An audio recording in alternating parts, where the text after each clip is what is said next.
ਸਤਨਾਮ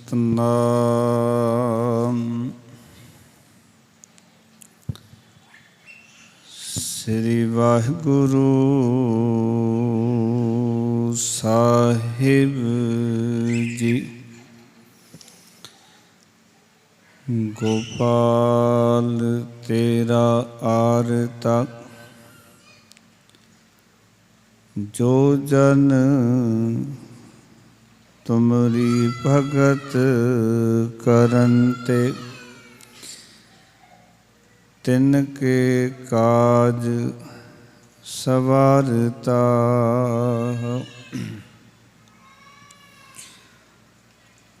ਜੋ ਜਨ ਤੁਮਰੀ ਭਗਤ ਕਰਨ ਤੇ ਤਿਨ ਕੇ ਕਾਜ ਸਵਾਰਤਾ। ਸਤਨਾਮ। ਧੰਨ ਵਾਹਿਗੁਰੂ ਸਾਹਿਬ ਜੀ। ਗੋਂਡ ਗ੍ਰਹਿ ਸੋਭਾ ਜਾ ਕੈ ਰੇ ਨਾਹੀਂ,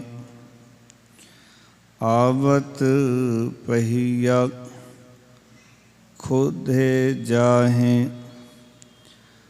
ਵਾਕੈ ਅੰਤਰ ਨਹੀਂ ਸੰਤੋਖ, ਬਿਨ ਸੁਹਾਗਨ ਲਾਗੈ ਦੋਖ।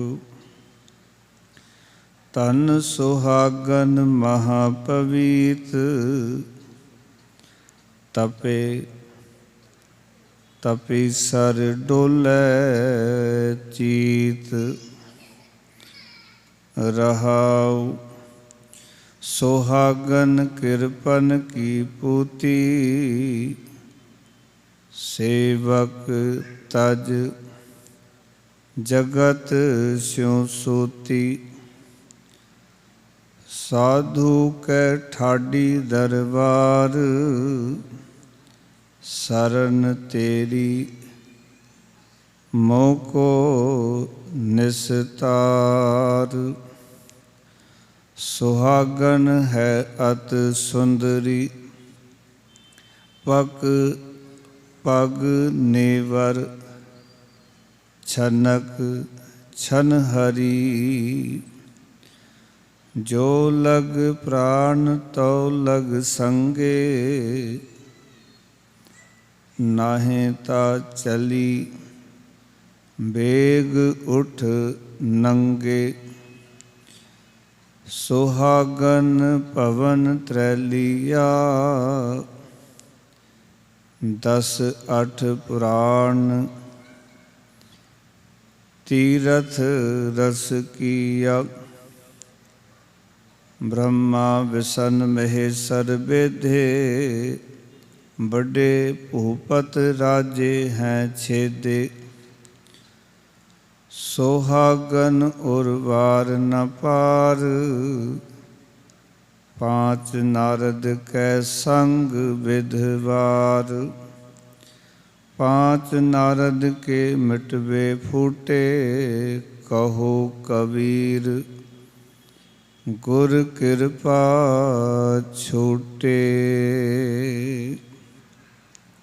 ਸੁਹਾਗਨ ਉਰਵਾਰ ਨ ਪਾਰ, ਪਾਂਚ ਨਾਰਦ ਕੈ ਸੰਗ ਵਿਧਵਾਰ। ਪਾਂਚ ਨਾਰਦ ਕੇ ਮਿਟਵੇ ਫੂਟੇ, ਕਹੋ ਕਬੀਰ ਗੁਰ ਕਿਰਪਾ ਛੂਟੇ। ਵਾਹਿਗੁਰੂ ਜੀ ਕਾ ਖਾਲਸਾ, ਵਾਹਿਗੁਰੂ ਜੀ ਕੀ ਫਤਿਹ। शब्द गुरु बाणी के बोहित, राजान राज पानान पहान, देवान देव महान सतगुरु। तन तन ਸ੍ਰੀ ਗੁਰੂ ਗ੍ਰੰਥ ਸਾਹਿਬ ਮਹਾਰਾਜ ਜੀ ਦੀ ਪਾਵਨ ਹਜ਼ੂਰੀ ਵਿੱਚ ਜੁੜ ਬੈਠੇ ਸਤਸੰਗੀ ਜਨੋ, ਸਤਿਗੁਰਾਂ ਨੇ ਅਪਾਰ ਕਿਰਪਾ ਕੀਤੀ।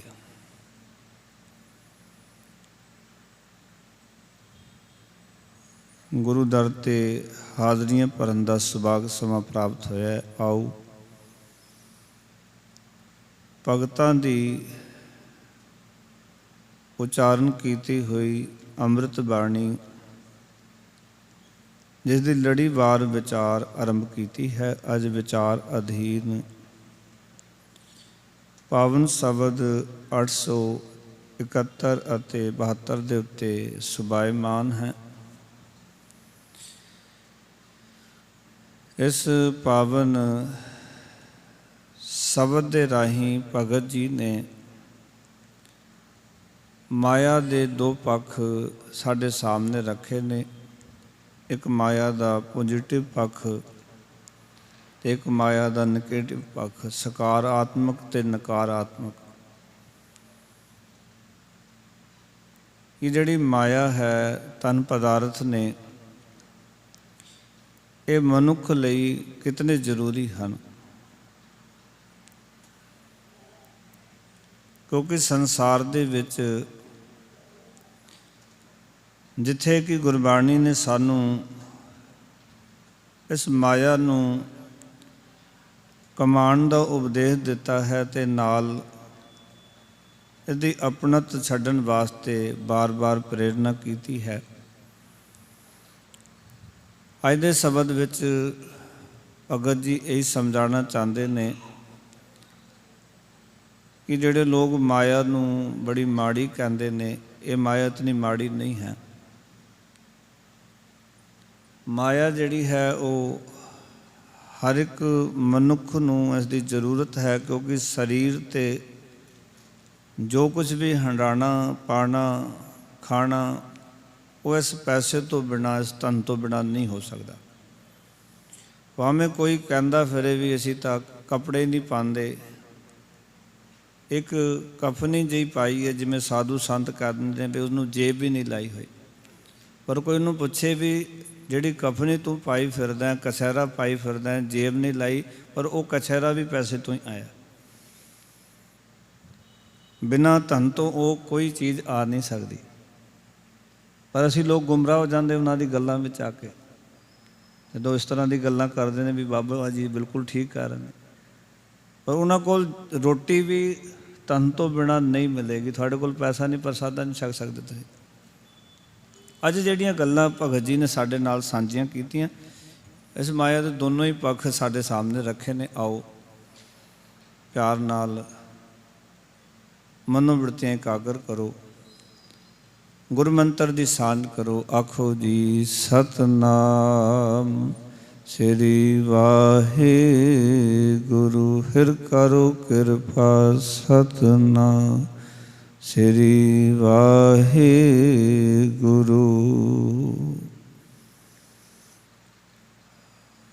ਗੁਰੂ ਗ੍ਰੰਥ ਸਾਹਿਬ ਮਹਾਰਾਜ ਜੀ ਦੇ ਵਿੱਚ ਸਾਨੂੰ ਜੀਵਨ ਜਿਉਣ ਦੀ ਜਿਹੜੀ ਜੁਗਤ ਹੈ, ਤਰੀਕਾ ਹੈ, ਉਹ ਗੁਰੂ ਮਹਾਰਾਜ ਨੇ ਬਖਸ਼ਿਆ ਕਿ ਅਸੀਂ ਆਪਣੀ ਜ਼ਿੰਦਗੀ ਨੂੰ ਕਿੱਦਾਂ ਜਿਉਣਾ ਹੈ।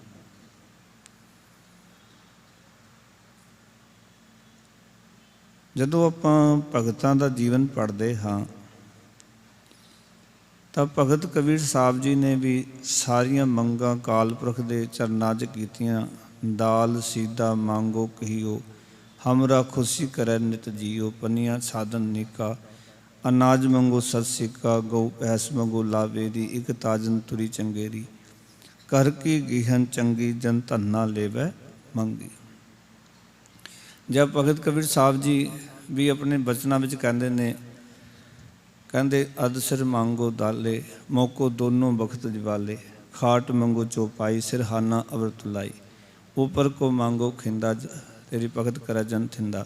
ਮੈਂ ਨਾਹੀਂ ਕੀਤਾ ਲੱਭੋ, ਇੱਕ ਨਾਮ ਤੇਰਾ ਮੈਂ ਫੱਬੋ। ਭਗਤ ਕਬੀਰ ਸਾਹਿਬ ਕਹਿੰਦੇ ਵੀ ਮੈਂ ਲੋਭ ਨਹੀਂ ਕੀਤਾ, पर मंग उन्होंने भी की है। पाओ कि जितनी ज़रूरत है उतना मैनू चाहिए है, तो तेरा नाम भी नाल नाल मंगदा हाँ। जदों गुरु अमरदास महाराज ना हरिद्वार यात्रा ते जाते सन, तो गुरु साहब जी की भेंट दुर्गा दास पंडित सी उस दे नाल हुई। ये जोशी सी पंडित।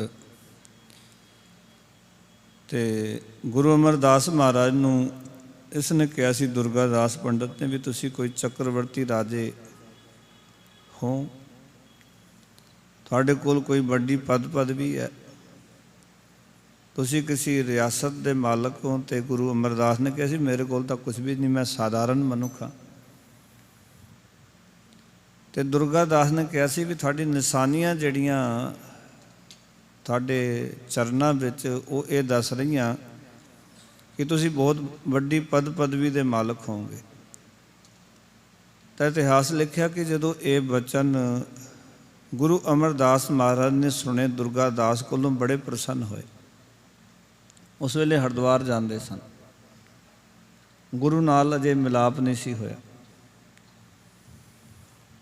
उसनों कुछ देण लगे तो दुर्गा दास पंडित कहता भी जदों तुसी कहंदे हो ना मैं चक्रवर्ती राजा है, ना कोई वड्डी पद पदवी मेरे कोल है, तो मैं अजे थोड़े कोलों ये दान नहीं लेना, जिहड़ी तुसी भेटा मैनूं देना चाह रहे हो ना, थोड़े कोलों लेना नहीं। मैं बाबा अमरदास जी जबरदस्ती देना चाहते भी लै ला, मेरा मन बड़ा खुश होया, तू मैनूं बड़ा प्रसन्न किया। तो दुर्गादास पंडित ने मना कर दिता, कहने जदों थोड़े कोल कोई पद पदवी होवेगी उदों मंगांगा। महाराज जी गुरु अंगद देव जी महाराज नूं गुरु धारण कर लेंदे है, 12 साल सेवा करते हैं, गुरु नानक पातशाह जी की पद पदवी के मालक हो जाते हैं। फिर बाबा अमरदास भी लोगों के उद्धार वास्ते कुरुक्षेत्र आते हैं, तो कर्म कांडां तो बचते हैं, तो हरिद्वार भी जाते हैं। जदों हरिद्वार पहुँचे बड़ी भीड़ गुरु अमरदास महाराज मत्था टेकण वालियां दी, अगे पिछे बड़े लोग। जदों भीड़ इकट्ठी हुई तो दुर्गा दास पंडित उत्थे ही रहिंदा सी, इसने भी वेख्या कौन है, देखदा की है भी ये तो वही ने जिहड़े कि 15-20 साल पहला इत्थे हरिद्वार आया करते सन स्नान करन वास्ते। पुछया कौन ने, दस्या कहंदे गुरु नानक पातशाह की गद्दी के तीजे वारिस ने गुरु अमरदास महाराज। प्यार वालों सच जानना, हुण दुर्गा दास पंडित भीड़ नूं चीरदा होया गुरु महाराज कोल पहुंचा, उत्थे जाके मत्था टेकिया, कहंदा महाराज पहचानिया? तो महाराज कहंदे दुर्गादास पंडित? कहंदे हाँ मैं दुर्गादास पंडित। महाराज कदी मैं थानू कहा सी तुसी बहुत वड्डी पद पदवी के मालक होंगे, तो तुसी कुछ मैनू देना चाहते सी, पर उस वेले मैं थोड़े कोलों लिया नहीं सी, तो हुण मैं थोड़े कोलों लैना चाहुंदा। हुण मेरे ते तुसी कृपा करो, मेरे ते तरस करो। तो गुरु अमरदास महाराज हस के कहते ने दुर्गादास पंडित नूं दस की चाहिए। तो उत्थे फिर बड़े कमाल दे वचन कीते। कहन लगा दुर्गादास पंडित, कहने सच्चे पातशाह कहते ने धन देहें नाम ना देहें जन को, नाम बिना जन जमपुर जाए। जे धन दे देवें नाम ना देवें तो नाम तो बिना जिहड़ा सेवक है ना तेरा वो जमादीपुरी नूं जाएगा। कहना नाम देहें धन ना देहें, धन बिना जन जग ना सुभाए।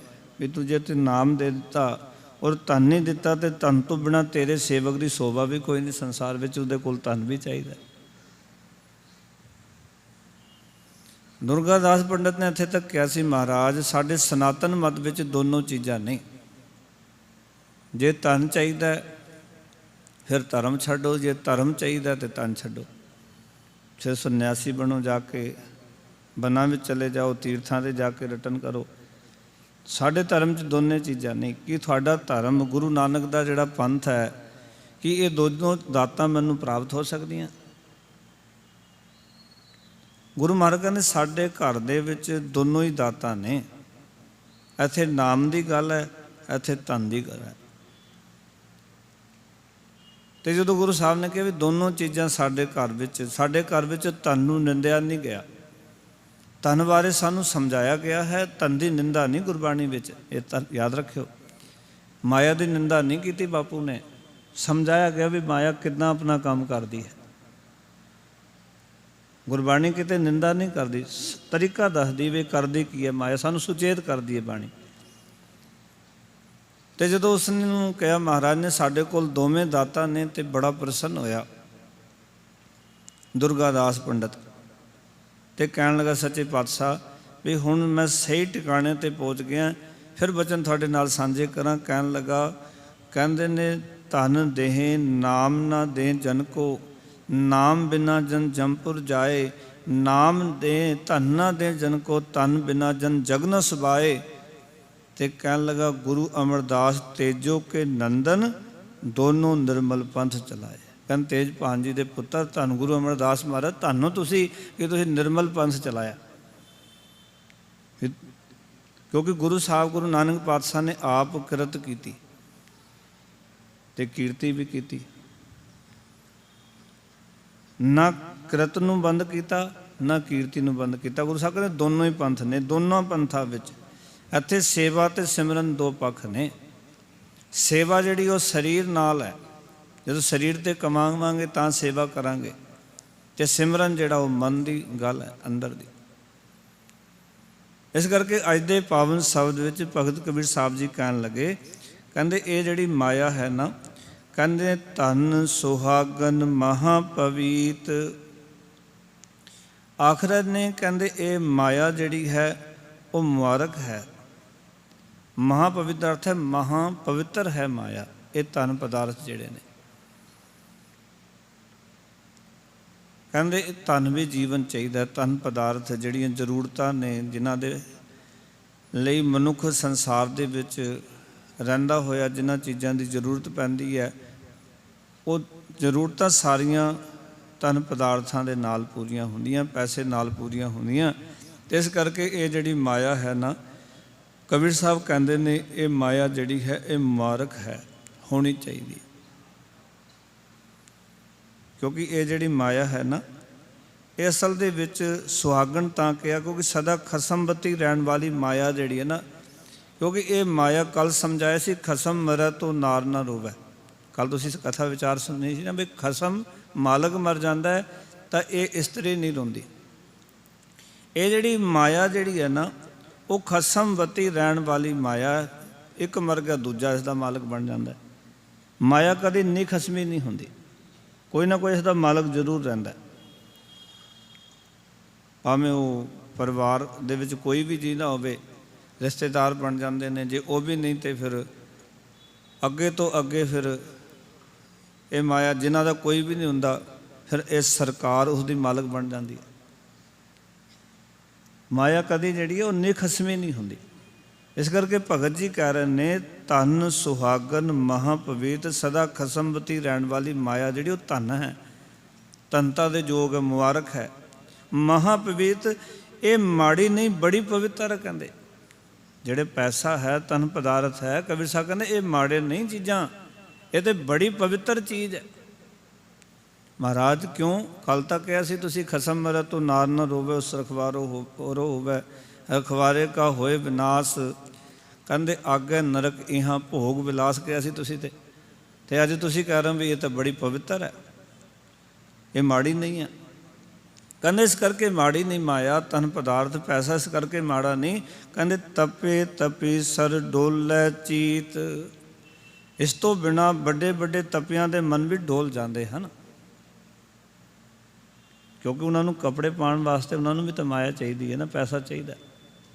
ਖੁਰਾਕ ਵਾਸਤੇ ਵੀ ਪੈਸਾ ਚਾਹੀਦਾ, ਕੁਛ ਪਾਉਣਾ ਹੈ ਉਹਨੂੰ ਵੀ ਪੈਸਾ ਚਾਹੀਦਾ। ਭਾਵੇਂ ਕਈ ਕਹਿੰਦੇ ਨੇ ਵੀ ਸਾਡੇ ਬਾਬਾ ਜੀ ਨਾ ਪੈਸੇ ਨੂੰ ਹੱਥ ਨਹੀਂ ਲਾਉਂਦੇ, ਪਰ ਬਾਬੇ ਕੋਲ ਜੋ ਕੁਛ ਹੈ ਪੈਸੇ ਤੋਂ ਬਿਨਾਂ ਥੋੜ੍ਹੀ ਆਇਆ। ਵੀ ਬਾਬਾ ਜੋ ਇਤਨੀ ਮਹਿੰਗੀ ਗੱਡੀ 'ਚ ਪੈਂਦਾ ਹੈ, ਉਹਦੇ ਵਿੱਚ ਪੈਟਰੋਲ ਪੈਂਦਾ ਬਿਨਾਂ ਪੈਸੇ ਤੋਂ, ਗੱਡੀ ਬਿਨਾਂ ਪੈਸੇ ਤੋਂ ਆ ਗਈ। ਜਿਹੜੀ ਕਫਨੀ ਪਾਈਏ ਸਰੀਰ ਦੇ ਉੱਤੇ, ਕਹਿੰਦੇ ਜੇਬ ਨਹੀਂ ਲਾਈ, ਉਹ ਕਫਨੀ ਵੀ ਪੈਸੇ ਤੋਂ ਆਉਂਦੀ ਹੈ। ਹਾਂ, ਭਾਵੇਂ ਕਿਸੇ ਨੇ ਸੇਵਾ ਕੀਤੀ ਹੋਵੇ, ਕਿਸੇ ਪ੍ਰੇਮ, ਪਰ ਹੈ ਤਾਂ ਪੈਸੇ ਤੋਂ ਆਈ ਹੋਈ ਨਾ। ਕੋਈ ਪ੍ਰੇਮੀ ਸੇਵਾ ਕਰ ਸਕਦਾ, ਉਹ ਗੱਲ ਵੱਖਰੀ ਹੈ, ਪਰ ਪੈਸੇ ਤੋਂ ਬਗੈਰ ਤਾਂ ਉਹ ਵੀ ਨਹੀਂ ਆਈ। ਕੋਈ ਵੀ ਚੀਜ਼ ਪੈਸੇ ਤੋਂ ਬਿਨਾਂ ਨਹੀਂ ਆਉਂਦੀ। ਖਾਣ ਵਾਸਤੇ ਭੋਜਨ ਚਾਹੀਦਾ, ਪਾਉਣ ਵਾਸਤੇ ਕੱਪੜੇ ਚਾਹੀਦੇ, ਰਹਿਣ ਵਾਸਤੇ ਮਕਾਨ ਚਾਹੀਦਾ, ਹੋਰ ਸੁੱਖ ਸਹੂਲਤਾਂ ਨੇ, ਉਹਨਾਂ ਸਾਰਿਆਂ ਦੇ ਵਾਸਤੇ ਮਾਇਆ ਚਾਹੀਦੀ। ਇਸ ਕਰਕੇ ਭਗਤ ਕਬੀਰ ਸਾਹਿਬ ਕਹਿੰਦੇ ਵੱਡੇ ਵੱਡੇ ਤਪੀ ਸਰ, ਤਪ ਕਰਨ ਵਾਲੇ, ਉਹਨਾਂ ਦਾ ਵੀ ਮਨ ਡੋਲ ਜਾਂਦਾ ਜਦੋਂ ਮਾਇਆ ਨਹੀਂ ਹੁੰਦੀ। ਆਓ ਕਿ ਜਦੋਂ ਮਾਇਆ ਨਾ ਹੋਵੇ ਨਾ, ਤੇ ਉਹ ਵੀ ਦੁਖੀ ਹੋ ਜਾਂਦੇ ਨੇ ਵੀ ਮਾਇਆ ਤੋਂ ਬਗੈਰ ਕੀ ਕਰਾਂਗੇ, ਰੋਟੀ ਕਿੱਥੋਂ ਖਾਵਾਂਗੇ, ਕੱਪੜਾ ਕਿੱਥੋਂ ਪਾਉਣਾ, ਰਹਿਣ ਵਾਸਤੇ ਘਰ ਚਾਹੀਦਾ, ਟਿਕਾਣਾ ਚਾਹੀਦਾ। ਮਾਇਆ ਤੋਂ ਬਿਨਾਂ ਤਾਂ ਕੋਈ ਟਿਕਾਣਾ ਵੀ ਨਹੀਂ ਬਣਦਾ ਨਾ। ਇਸ ਕਰਕੇ ਸਰੀਰ ਦੇ ਨਿਰਵਾਹ ਲਈ ਭਗਤ ਕਬੀਰ ਸਾਹਿਬ ਕਹਿ ਰਹੇ ਨੇ ਮਾਇਆ ਜ਼ਰੂਰਤ ਹੈ, ਕਿਉਂਕਿ ਸਰੀਰ ਦਾ ਨਿਰਵਾਹ ਕਰਨਾ ਹੈ। ਜੇ ਇਸ ਸਰੀਰ ਦੇ ਨਿਰਵਾਹ ਲਈ ਮਾਇਆ ਨਾ ਮਿਲੇ ਤਾਂ ਤਪੀ ਵੀ ਘਬਰਾ ਜਾਂਦੇ ਹਨ, ਕਿਉਂਕਿ ਨਿਰਵਾਹ ਵਾਸਤੇ ਉਹਨਾਂ ਨੂੰ ਵੀ ਚਾਹੀਦਾ। ਤਾਂ ਹੀ ਗੁਰੂ ਨਾਨਕ ਪਾਤਸ਼ਾਹ ਨੇ ਜੋਗੀਆਂ ਨੂੰ ਕਿਹਾ ਸੀ, ਕਹਿੰਦੇ ਇੱਕ ਪਾਸੇ ਤੁਸੀਂ ਜਿਹੜੇ ਮਾਇਆ ਕਮਾਉਣ ਵਾਲੇ ਨੇ, ਧਨ ਕਮਾਉਣ ਵਾਲੇ ਗ੍ਰਸਤੀ ਜਨ ਨੇ ਨਾ, ਉਹਨਾਂ ਦੀ ਨਿੰਦਾ ਕਰਦੇ ਹੋ, ਅਤੇ ਜਦੋਂ ਤੁਹਾਨੂੰ ਭੁੱਖ ਲੱਗਦੀ ਹੈ, ਜਦੋਂ ਤੁਹਾਡੇ ਕੋਲ ਤਨ ਦੇ ਉੱਤੇ ਕੱਪੜੇ ਨਹੀਂ ਹੁੰਦੇ, ਕੰਬਲ ਚਾਹੀਦਾ, ਬਿਸਤਰਾ ਚਾਹੀਦਾ, ਰਜਾਈ ਤਲਾਈ ਚਾਹੀਦੀ ਹੈ, ਕੋਈ ਵੀ ਚੀਜ਼ ਚਾਹੀਦੀ, ਤੇ ਦੌੜ ਕੇ ਉਹਨਾਂ ਕੋਲ ਚਲੇ ਜਾਂਦੇ ਹੋ। ਰਹੇ ਅਤੀਤ ਗ੍ਰਸਤ ਤਜ ਉਹਨੂੰ ਕੇ ਕਰ ਮੰਗਣ ਜਾਈ, ਪਹਿਲਾਂ ਗ੍ਰਸਤੀ ਛੱਡ ਕੇ ਆ ਗਏ ਤੇ ਹੁਣ ਉਹਨਾਂ ਦੇ ਕੋਲ ਮੰਗਣ ਵਾਸਤੇ ਚਲੇ ਜਾਂਦੇ ਹੋ। ਫਿਰ ਨਿੰਦੇ ਕਿਉਂ ਤੁਸੀਂ? ਦੇਖੋ ਗੁਰਮਤਿ ਨੇ ਕਿੰਨਾ ਪਿਆਰਾ ਵਿਸਾ ਦਿੱਤਾ ਸਾਨੂੰ। ਗੁਰਮਤਿ ਨੇ ਤਾਂ ਸਾਨੂੰ ਜੀਵਨ ਜੁਗਤ ਦੱਸੀ ਹੈ ਕਿ ਸੰਸਾਰ ਵਿੱਚ ਰਹਿੰਦੇ ਹੋਏ ਕਿੱਦਾਂ ਇਹਨਾਂ ਸਾਰੀ ਚੀਜ਼ਾਂ ਦੇ ਵਿੱਚ ਆਪਾਂ ਜੀਵਨ ਜਿਉਣਾ ਹੈ, ਕਿਉਂਕਿ ਮਾਇਆ ਵੀ ਕਮਾਣੀ ਹੈ। ਇਹ ਨਹੀਂ ਕਿ ਅਸੀਂ ਮਾਇਆ ਨਹੀਂ ਕਮਾਉਂਦੇ ਜੀ, ਧਨ ਵੀ ਚਾਹੀਦਾ ਹੈ। ਕੁਝ ਖਾਣ ਨੂੰ ਚਿੱਤ ਕਰੇ, ਕੁਝ ਪਾਉਣ ਨੂੰ ਚਿੱਤ ਕਰੇ, ਅਤੇ ਜੇ ਸਾਡੇ ਕੋਲ ਪੈਸਾ ਹੀ ਨਹੀਂ ਤੇ ਅਸੀਂ ਨਾ ਕੁਝ ਖਾ ਸਕਦੇ ਨਾ ਪਾ ਸਕਦੇ। ਬੱਚਿਆਂ ਦੀ ਪੜ੍ਹਾਈਆਂ ਨੇ, ਉਹ ਪੈਸੇ ਤੋਂ ਬਿਨਾਂ ਨਹੀਂ ਹੋ ਸਕਦੀਆਂ। ਕੋਈ ਵੀ ਕੰਮ ਹੈ ਕਰਦਾ, ਕੋਈ ਵੀ ਸੁੱਖ ਸੁਵਿਧਾ ਪੈਸਾ ਚਾਹੀਦਾ, ਮਾਇਆ ਚਾਹੀਦੀ ਹੈ। ਇਸ ਕਰਕੇ ਭਗਤ ਕਬੀਰ ਸਾਹਿਬ ਕਹਿੰਦੇ ਨੇ ਇਸ ਸਰੀਰ ਦੇ ਨਿਰਵਾਹ ਲਈ ਮਾਇਆ ਚਾਹੀਦੀ ਹੈ। ਮਾਇਆ ਨਾ ਮਿਲੇ ਇਹ ਵੱਡੇ ਵੱਡੇ ਤਪੀਸਰ ਜਿਹੜੇ ਨੇ ਉਹ ਵੀ ਘਬਰਾ ਜਾਂਦੇ, ਉਹਨਾਂ ਦਾ ਵੀ ਚਿੱਤ ਡੋਲਦਾ ਹੈ। ਫਿਰ ਹੁਣ ਕੀ ਬਣੂਗਾ, ਕੀ ਹੋਏਗਾ ਸਾਡਾ? ਕੋਈ ਵੀ ਡੇਰਾ, ਕੋਈ ਵੀ ਸੰਸਥਾ, ਕੋਈ ਵੀ ਧਾਮ ਮਾਇਆ ਤੋਂ ਬਿਨਾਂ ਨਹੀਂ ਬਣਦਾ। ਸਾਰਿਆਂ ਵਾਸਤੇ ਮਾਇਆ ਦੀ ਜ਼ਰੂਰਤ ਹੈ। ਇਸ ਕਰਕੇ ਕਰ ਸਕਦੇ ਮਾਇਆ ਨੂੰ ਇਤਨੀ ਮੰਦੀ ਨਾ ਕਿਹਾ ਕਰੋ। ਔਰ ਸਾਡੇ ਦੇਸ਼ ਵਿੱਚ ਪਤਾ ਕੀ ਹੁੰਦਾ ਹੈ, ਸਾਡੇ ਦੇਸ਼ ਦੇ ਧਰਮ ਮੰਦਰਾਂ ਵਿੱਚ ਪਾਓ, ਧਾਰਮਿਕ ਸਥਾਨਾਂ 'ਤੇ ਸਵੇਰੇ ਸ਼ਾਮ ਅਸੀਂ ਮਾਇਆ ਨੂੰ ਗਾਲਾਂ ਕੱਢਦੇ ਹਾਂ, ਸਵੇਰੇ ਤੋਂ ਲੈ ਕੇ ਸ਼ਾਮ ਤੱਕ ਮਾਇਆ ਪਿੱਛੇ ਦੌੜਦੇ ਹਾਂ। ਪੂਰਾ ਸਵੇਰੇ ਸ਼ਾਮ ਪੂਜਾ ਕਰਦੇ, ਨਿੰਦਾ ਕਰਦੇ ਮਾਇਆ, ਔਰ ਫਿਰ ਪੂਰਾ ਦਿਨ ਮਾਇਆ ਦੇ ਪਿੱਛੇ ਪਿੱਛੇ। ਇਸ ਕਰਕੇ ਭਗਤ ਜੀ ਕਹਿੰਦੇ ਨੇ ਇਹ ਮਾਇਆ ਜਿਹੜੀ ਹੈ ਨਾ, ਇਹ ਤਾਂ ਬੜੀ ਚੰਗੀ ਹੈ, ਇਹ ਕੋਈ ਮਾੜੀ ਨਹੀਂ ਹੈ। ਮਾਇਆ ਬੜੀ ਪਵਿੱਤਰ ਹੈ, ਇਹ ਮਾੜੀ ਨਹੀਂ। ਕਿੱਦਾਂ ਤੁਸੀਂ ਕਹਿ ਰਹੇ ਹੋ ਚੰਗੀ ਹੈ? ਤੇ ਪਹਿਲੇ ਬੰਦ ਵਿੱਚ ਭਗਤ ਜੀ ਨੇ ਜ਼ਿਕਰ ਕੀਤਾ, ਕਹਿਣ ਲੱਗੇ ਗ੍ਰਹਿ ਸੋਭਾ ਜਾਕੈ ਰੇ ਨਾਹੀਂ। ਕਹਿੰਦੇ ਜਿਸ ਮਨੁੱਖ ਦੇ ਘਰ ਵਿੱਚ ਇਹ ਮਾਇਆ ਨਹੀਂ ਨਾ, ਤਾਂ ਉਹਦੇ ਘਰ ਦੇ ਵਿੱਚ ਸਮਝ ਲਓ ਕੋਈ ਸ਼ੋਭਾ ਹੀ ਨਹੀਂ ਹੈ। ਕਿਉਂਕਿ ਇਹ ਮਾਇਆ ਜਿਹੜੀ ਘਰ ਦੀ ਸ਼ੋਭਾ ਹੈ, ਘਰ ਦੀ ਵਡਿਆਈ ਹੈ। ਕਿਉਂਕਿ ਸੰਸਾਰ ਦੀ ਹਾਲਤ ਐਸੀ ਹੈ, ਨਿਰਧਨ ਆਦਰ ਕੋਈ ਨਾ ਦੇ, ਲਾਖ ਯਤਨ ਕਰੇ ਉਹ ਚਿਤ ਨਾ ਧਰੇ, ਜੋ ਨਿਰਧਨ ਸਰਦਨ ਕੇ ਜਾਏ, ਆਗੇ ਬੈਠਾ ਪੀਠ ਫਿਰਾਏ। ਜੇ ਕੋਈ ਗਰੀਬ ਬੰਦਾ ਅਮੀਰ ਦੇ ਘਰ ਚਲਾ ਜਾਂਦਾ, ਉਹ ਪਿੱਠ ਫੇਰ ਕੇ ਪੈ ਜਾਂਦਾ ਵੀ ਮੰਗਣ ਵਾਸਤੇ ਆ ਗਿਆ, ਹੋਰ ਤੇ ਕੋਈ ਕੰਮ ਹੈ ਨਹੀਂ, ਇਸ ਨੂੰ ਮੰਗਣ ਵਾਸਤੇ ਤੁਰ ਪੈਂਦਾ। ਇਸ ਕਰਕੇ ਗੁਰਬਾਣੀ ਕਹਿੰਦੀ ਹੈ ਕਿ ਮਾਇਆ ਗੁਜਰਾਨ ਜੋਗੀ ਜ਼ਰੂਰ ਚਾਹੀਦੀ ਹੈ। ਇਸ ਦੇ ਕਰਕੇ ਘਰ ਦੇ ਵਿੱਚ ਸ਼ੋਭਾ ਨਹੀਂ ਹੈ। ਜੇ ਇਹ ਮਾਇਆ ਨਹੀਂ, ਇਹ ਗੁਜਰਾਨ ਨਹੀਂ, ਤੇ ਭਗਤ ਜੀ ਕਹਿੰਦੇ ਨੇ ਫਿਰ ਸੰਸਾਰ ਦੇ ਵਿੱਚ ਮਨੁੱਖ ਦੀ ਸ਼ੋਭਾ ਨਹੀਂ ਹੁੰਦੀ। ਇਸ ਕਰਕੇ ਇਹ ਮਾਇਆ ਜਿਹੜੀ ਘਰ ਦੀ ਸੁਹੱਪਣ ਹੈ, क्योंकि जिस घर दे विच घर दी सुहपण माया नहीं, उस घर विच की हुंदा है? कहंदे आवत भैया खुदे जाही।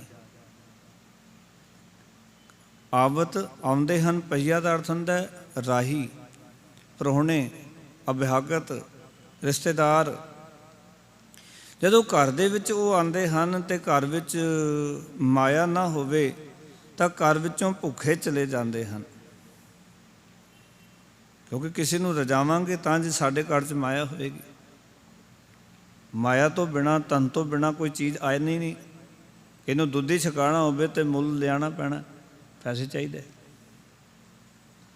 ਤੇ ਜਿਗਿਆਸੂ ਜਦੋਂ ਕੋਈ ਆਉਂਦਾ, ਕੋਈ ਰਾਹੀ ਜਾ ਰਿਹਾ, ਮੰਨ ਲਓ ਕਿ ਕਿਸੇ ਨੇ ਮੰਗ ਕਰ ਦਿੱਤੀ ਵੀ ਮੈਨੂੰ ਦੁੱਧ ਛਕਾ ਦਿਓ, ਮੈਨੂੰ ਚਾਹ ਛਕਾ ਦਿਓ, ਮੈਨੂੰ ਪ੍ਰਸਾਦਾ ਛਕਾ ਦਿਓ। ਕੋਈ ਰਾਹਗੀਰ ਆ ਗਿਆ, ਕੋਈ ਅਭਿਆਗਤ ਆ ਗਿਆ, ਕੋਈ ਦਰਵਾਜ਼ੇ ਨੂੰ ਲੰਘ ਰਿਹਾ ਬੰਦਾ, ਉਸਨੇ ਕਹਿ ਦਿੱਤਾ ਵੀ ਮੈਨੂੰ ਚਾਹ ਪਿਲਾ ਦਿਓ, ਭੁੱਖ ਲੱਗੀ ਹੈ, ਤੇ ਘਰ 'ਚ ਮਾਇਆ ਨਹੀਂ, ਤੇ ਉਹ ਭੁੱਖਾ ਜਾਏਗਾ।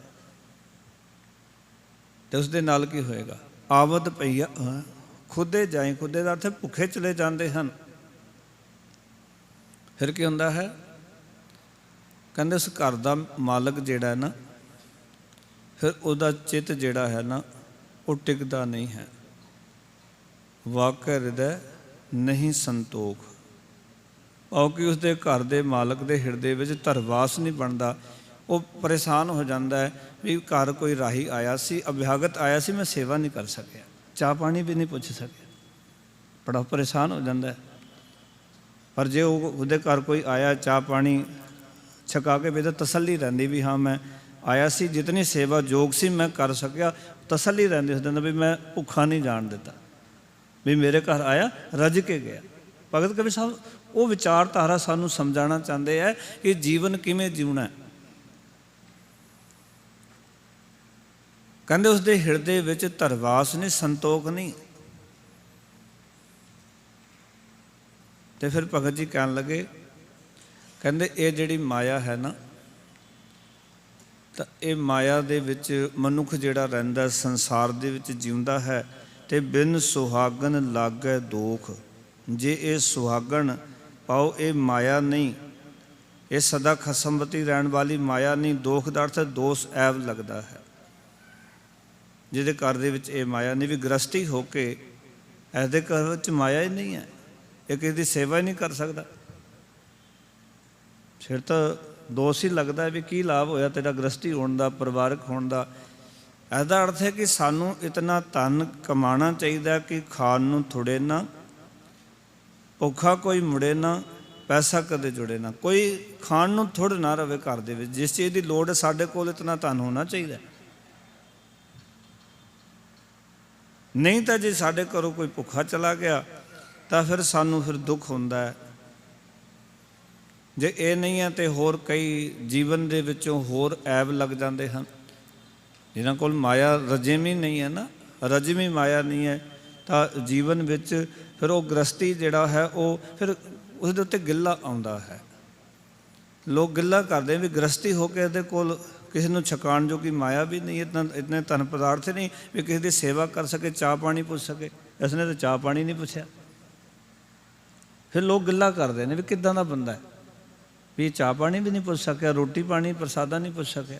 ਪਰ ਉਸਦੀ ਮਜਬੂਰੀ ਸੀ ਕਿਉਂਕਿ ਉਹਦੇ ਕੋਲ ਖਾਣ ਨੂੰ ਹੈ ਹੀ ਨਹੀਂ ਸੀ। ਇਸ ਕਰਕੇ ਇਤਨੀ ਕਮਾਈ ਜਿਹੜੀ ਕਰਨੀ, ਭਗਤ ਜੀ ਕਹਿੰਦੇ ਉਹ ਲਾਜ਼ਮੀ ਹੈ। ਨਹੀਂ ਤਾਂ ਸਾਰੇ ਲੋਕ ਜਿਹੜੇ ਆਉਣ ਵਾਲੇ ਨੇ ਮਾਇਆ ਤੋਂ ਬਿਨਾਂ ਗ੍ਰਸਤੀ ਉੱਤੇ ਗਿੱਲਾ ਆਉਂਦਾ ਹੈ।